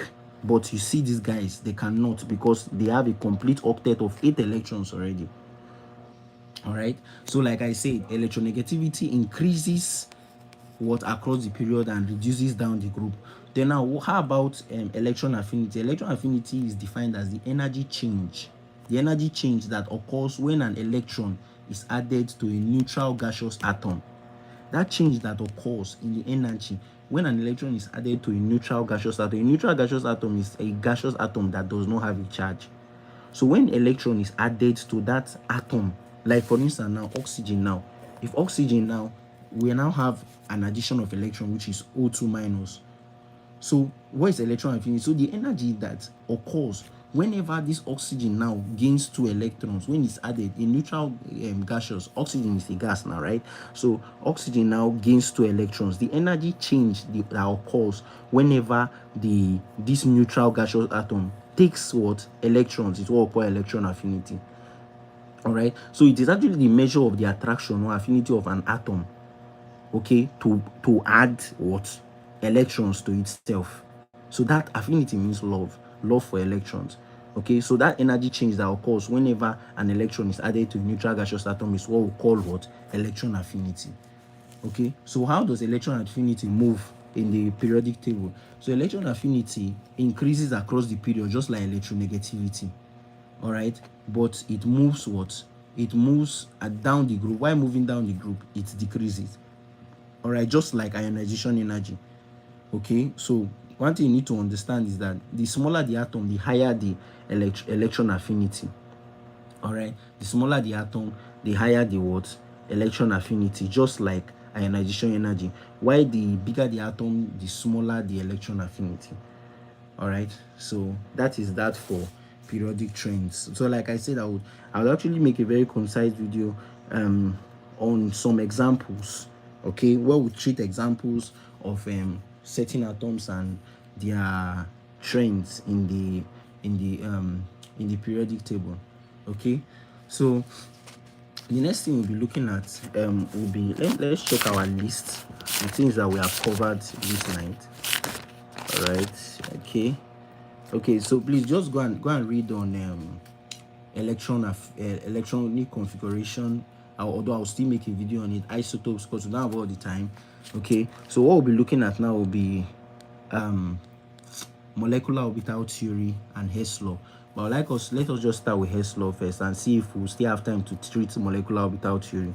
So let's look at Hess law. Hess law is very, very vital. Okay, it's very, very vital. Okay, so Hess law. All right, so if you're still with me, if you can hear me, say I can hear you, sir. Let me know if you're still with me. So we are going to end with Hess law. All right, so this is what we'll end with Hess law. So if you can hear me, please indicate quickly. If you can hear me, say I can hear you, sir. I can hear you, sir. Do that quickly, so I will be sure that I still have people with me here. All right, I'm waiting for your response. So for Lewis structure, go and watch my video on Lewis structure, formal charges and resonance structures. All right, so go and watch that video on that. Okay, go and watch that video on that. I have a complete, concise video for that. All right, for that. You can also study gas laws intensively. All right, study Boyle's law, study Charles' law, study general gas equation, study Dalton's law, study Gay-Lussac's law. All right, study Gay-Lussac's law. All right, so study Graham's law of diffusion as well. All right, so these laws that I just mentioned now, you can study Boyle's law, Charles' law, Gay-Lussac's law, Dalton's law, Graham's law of diffusion, ideal gas equation, general gas equation. Study them intensively. All right, study them intensively. Okay, so like I said, we'll be looking at Hess law. All right, we'll be looking at Hess law quickly. All right, so okay, yes, I can see your responses. Yes, okay, so I still have people who are with me. Okay, I can hear you, sir. I can hear you, sir. All right, beautiful. So now what is Hess law? Okay, what does Hess law state? All right, so Hess law states that if a reaction occurs in a series of steps, the enthalpy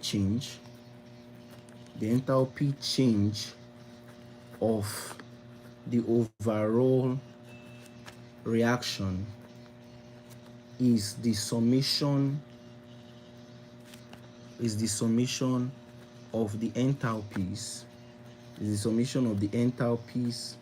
of the individual steps.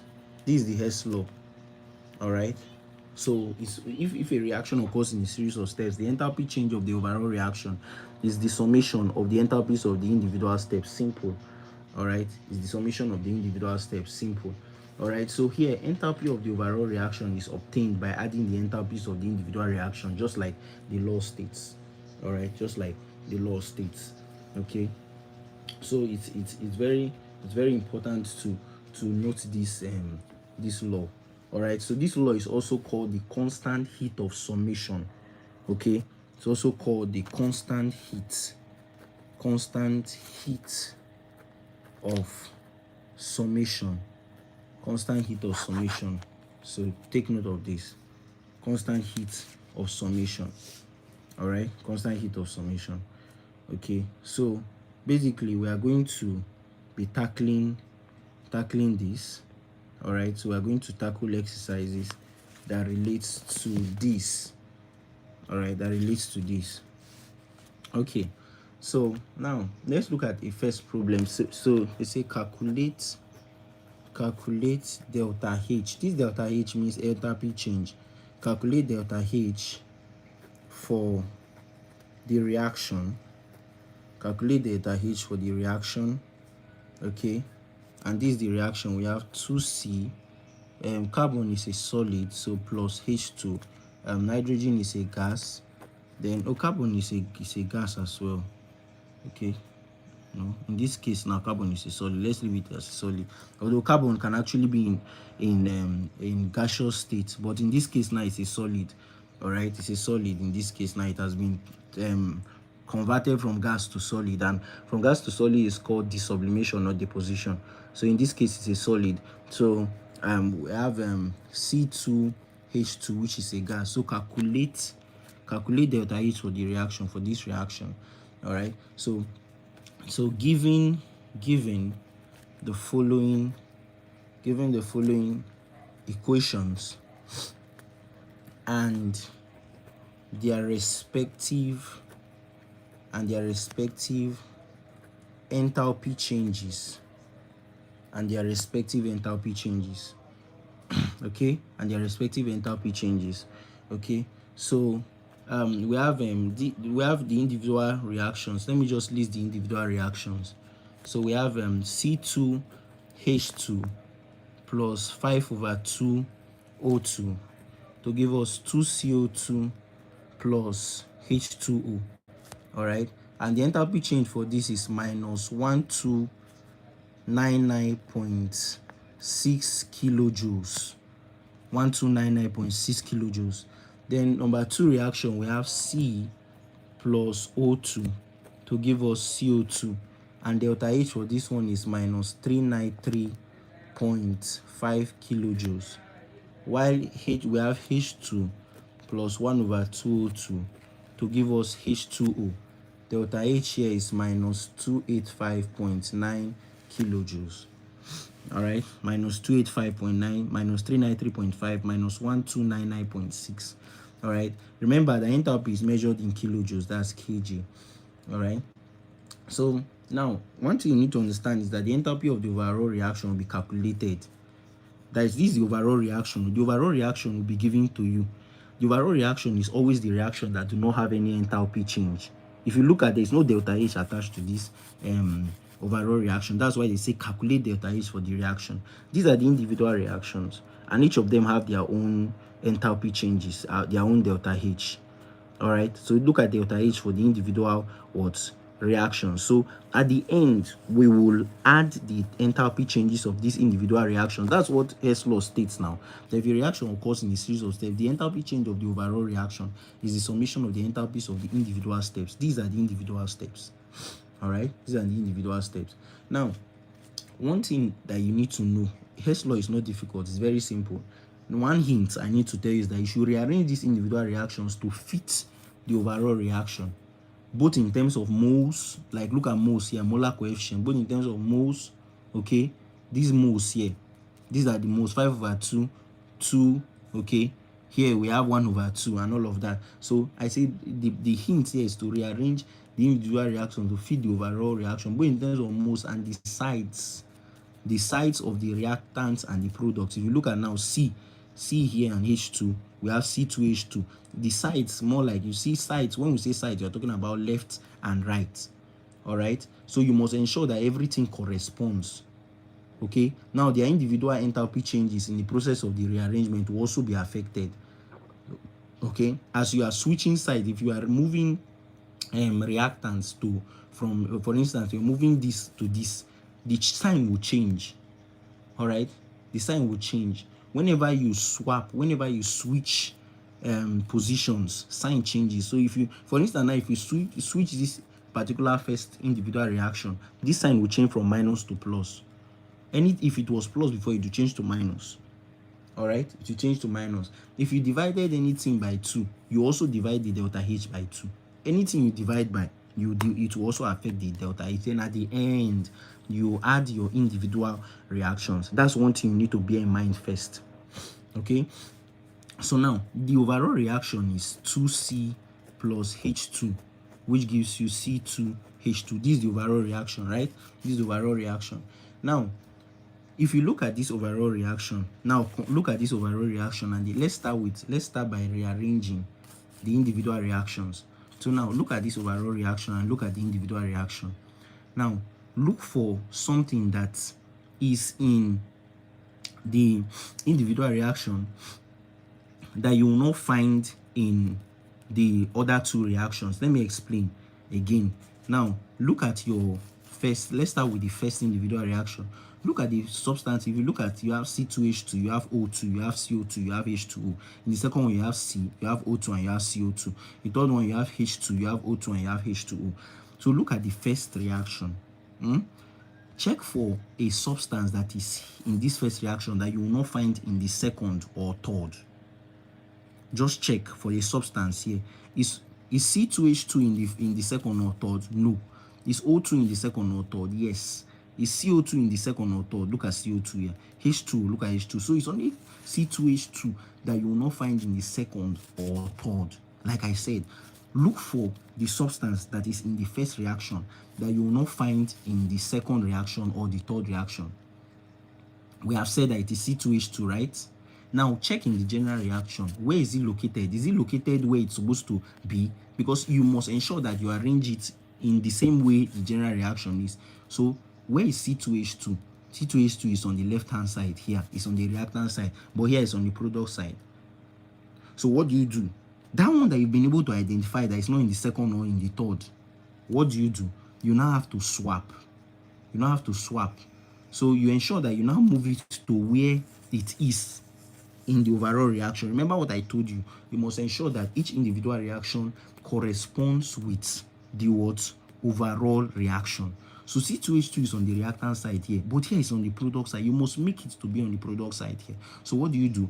Carry this CO2 that are in product, move them here, move these ones here. So you now rearrange it to be 2CO2 plus H2O. Then C2H2 will now come here. So we have C2H2 plus 5O2O2. Now remember, when you are swapping, you must ensure that every other thing is affected, not just this one that you identified. Every other thing you move. Then I told you that your delta H will change. Your delta H becomes, because before it was minus, right? It becomes 1299.6 kilojoules. That is plus now. Now, if for instance, this C2H2 was carrying 2 here, if C2H2 was carrying 2 here, we will not only swap, we will also multiply everything by 2. Why? So we'll be able to make C2H2 to have 2. So we'll multiply everything here by 2. That is, if C2H2 was carrying 2 here, we have to multiply everything. But now if you look, there was no need multiplying. Why? Because C2H2 is just 1 mole here, 1 mole here. Are you seeing now that we swapped it now? C2H2 is now on the product side. All right, C2H2 is now on the product side. So like I said, the first thing is to ensure that you identify the one that is here that you will not find in this second and third. Check the one that you see in the first individual reaction that you will not see in the second or third reaction. Ensure that it has the same number of moles as it is in the general reaction, and it also ensure that it is also on the same side in the general reaction. Now let us check the second reaction. Now you do the same thing to the second. Which substance here will you not find in the first or third? Ensure that you compare every individual reaction that you enter. Ensure you compare it with the other reactions. So will you see C in this first or second? No. Is O2 here? Yes, O2 is here. O2 is even here. Is CO2 here? So look at CO2. It's only C that you will not find in the first two, in the first and the last. Remember, I told you you're comparing. You have to compare. So what do you do now? Check here. Where is C in the general reaction? Look at C. C is on the reactant side. C is also actually on the reactant side here. So you will not need to swap. But now look at C has 2. But C is just 1 here. So what do you do? Ensure you multiply everything here by 2. So you'll be able to achieve this guy here. Alright? So you'll be able to achieve this guy here to be 2. So what do you do? Multiply everything here by 2. So we will now have 2C plus 2O2 to give us 2CO2. Your delta H will also be affected. You multiply 2 by minus 393.5. 2 times minus 393.5. Okay? 2 times minus 393.5. All this give you minus 787. So this will give you minus 787 what? Kilojoules. Alright? Are you seeing we multiply? But did the sign change? No. The sign did not change because we did not swap. We did not swap. Why did we not swap? Carbon is on the same side. This C, they are on the same side. This carbon is on the same side as the general reaction, as the overall reaction. Okay? They are on the same side as the overall reaction. Okay? So now let's look at the last one. Let's look at the last reaction. Now, if you look at the last reaction, check the same thing I told you. It's hydrogen gas. Hydrogen gas, let's check H2. Is H2 on the first or on the second? No. Is O2 here? Yes. Is H2O here? Yes. So now let us check. This H2 that is on, that is not on the first or second, where is it located? It's actually located on the reactant side. Don't mind the fact that it is here. It's still okay. All right. It's still okay.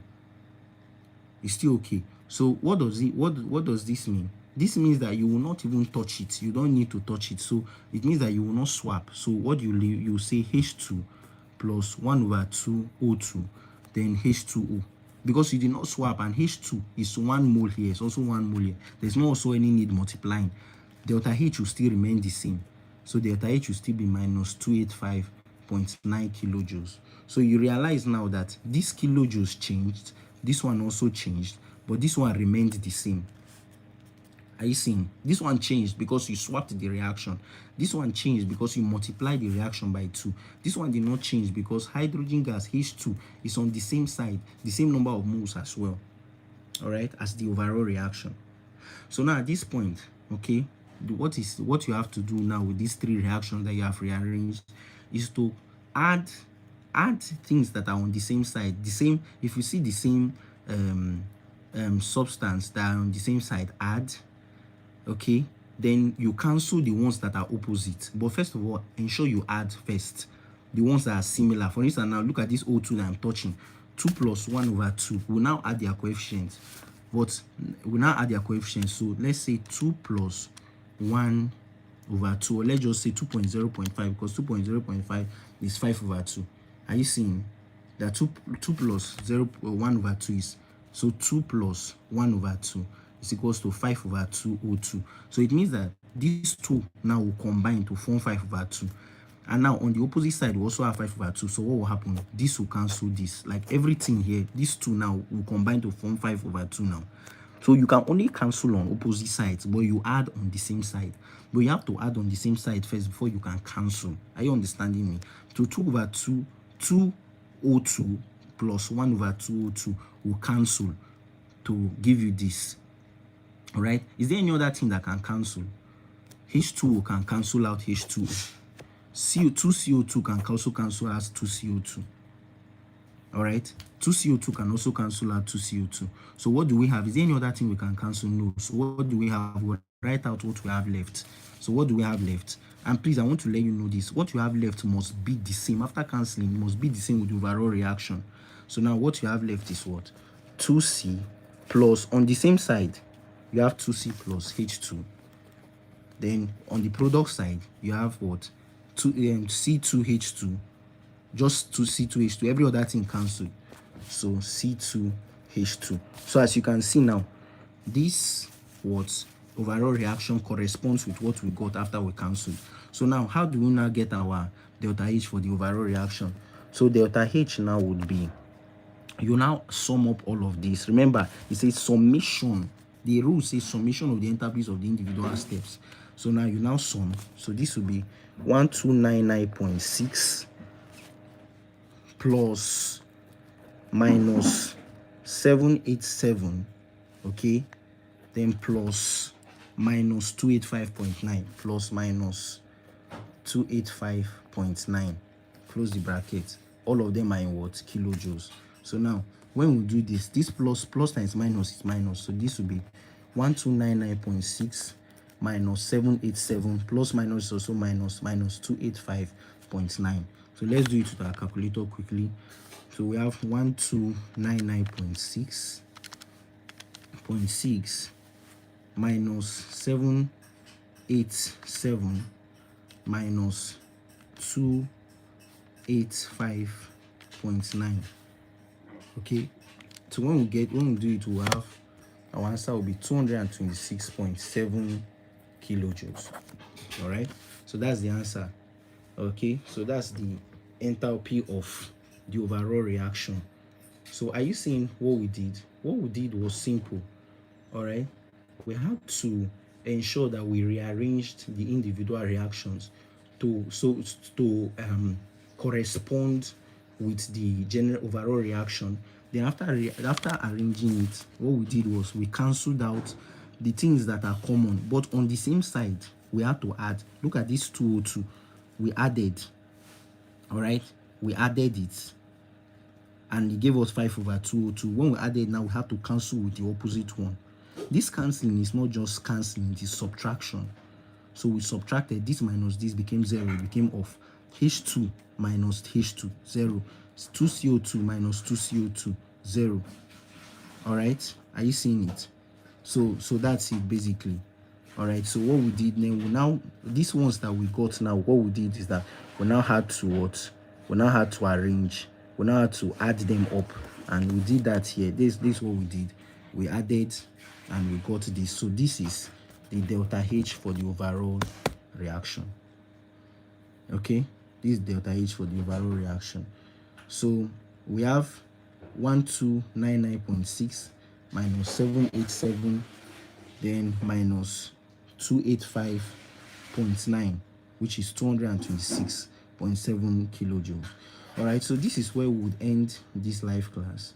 And like I told you, also study gas laws. Okay, also study electronic configuration. Okay, yes, so watch other videos on Lewis. I've posted a video on Lewis structure. I have a complete video on formal charges, resonance structures. I also have a video on quantum numbers and exam focus questions there as well. All right, so you can always return back to this video to overview or to learn anything you've forgotten. Have a review of everything we have looked at. All right, solve questions, solve exercises that relates to what you have learned. That's the best tool to actually remember and to actually get very used and acclimatized with what you've learned. All right, subscribe to this channel if you've not hit the subscribe button, and share this video as well. So I'll see you in the next live class. All right, bye bye.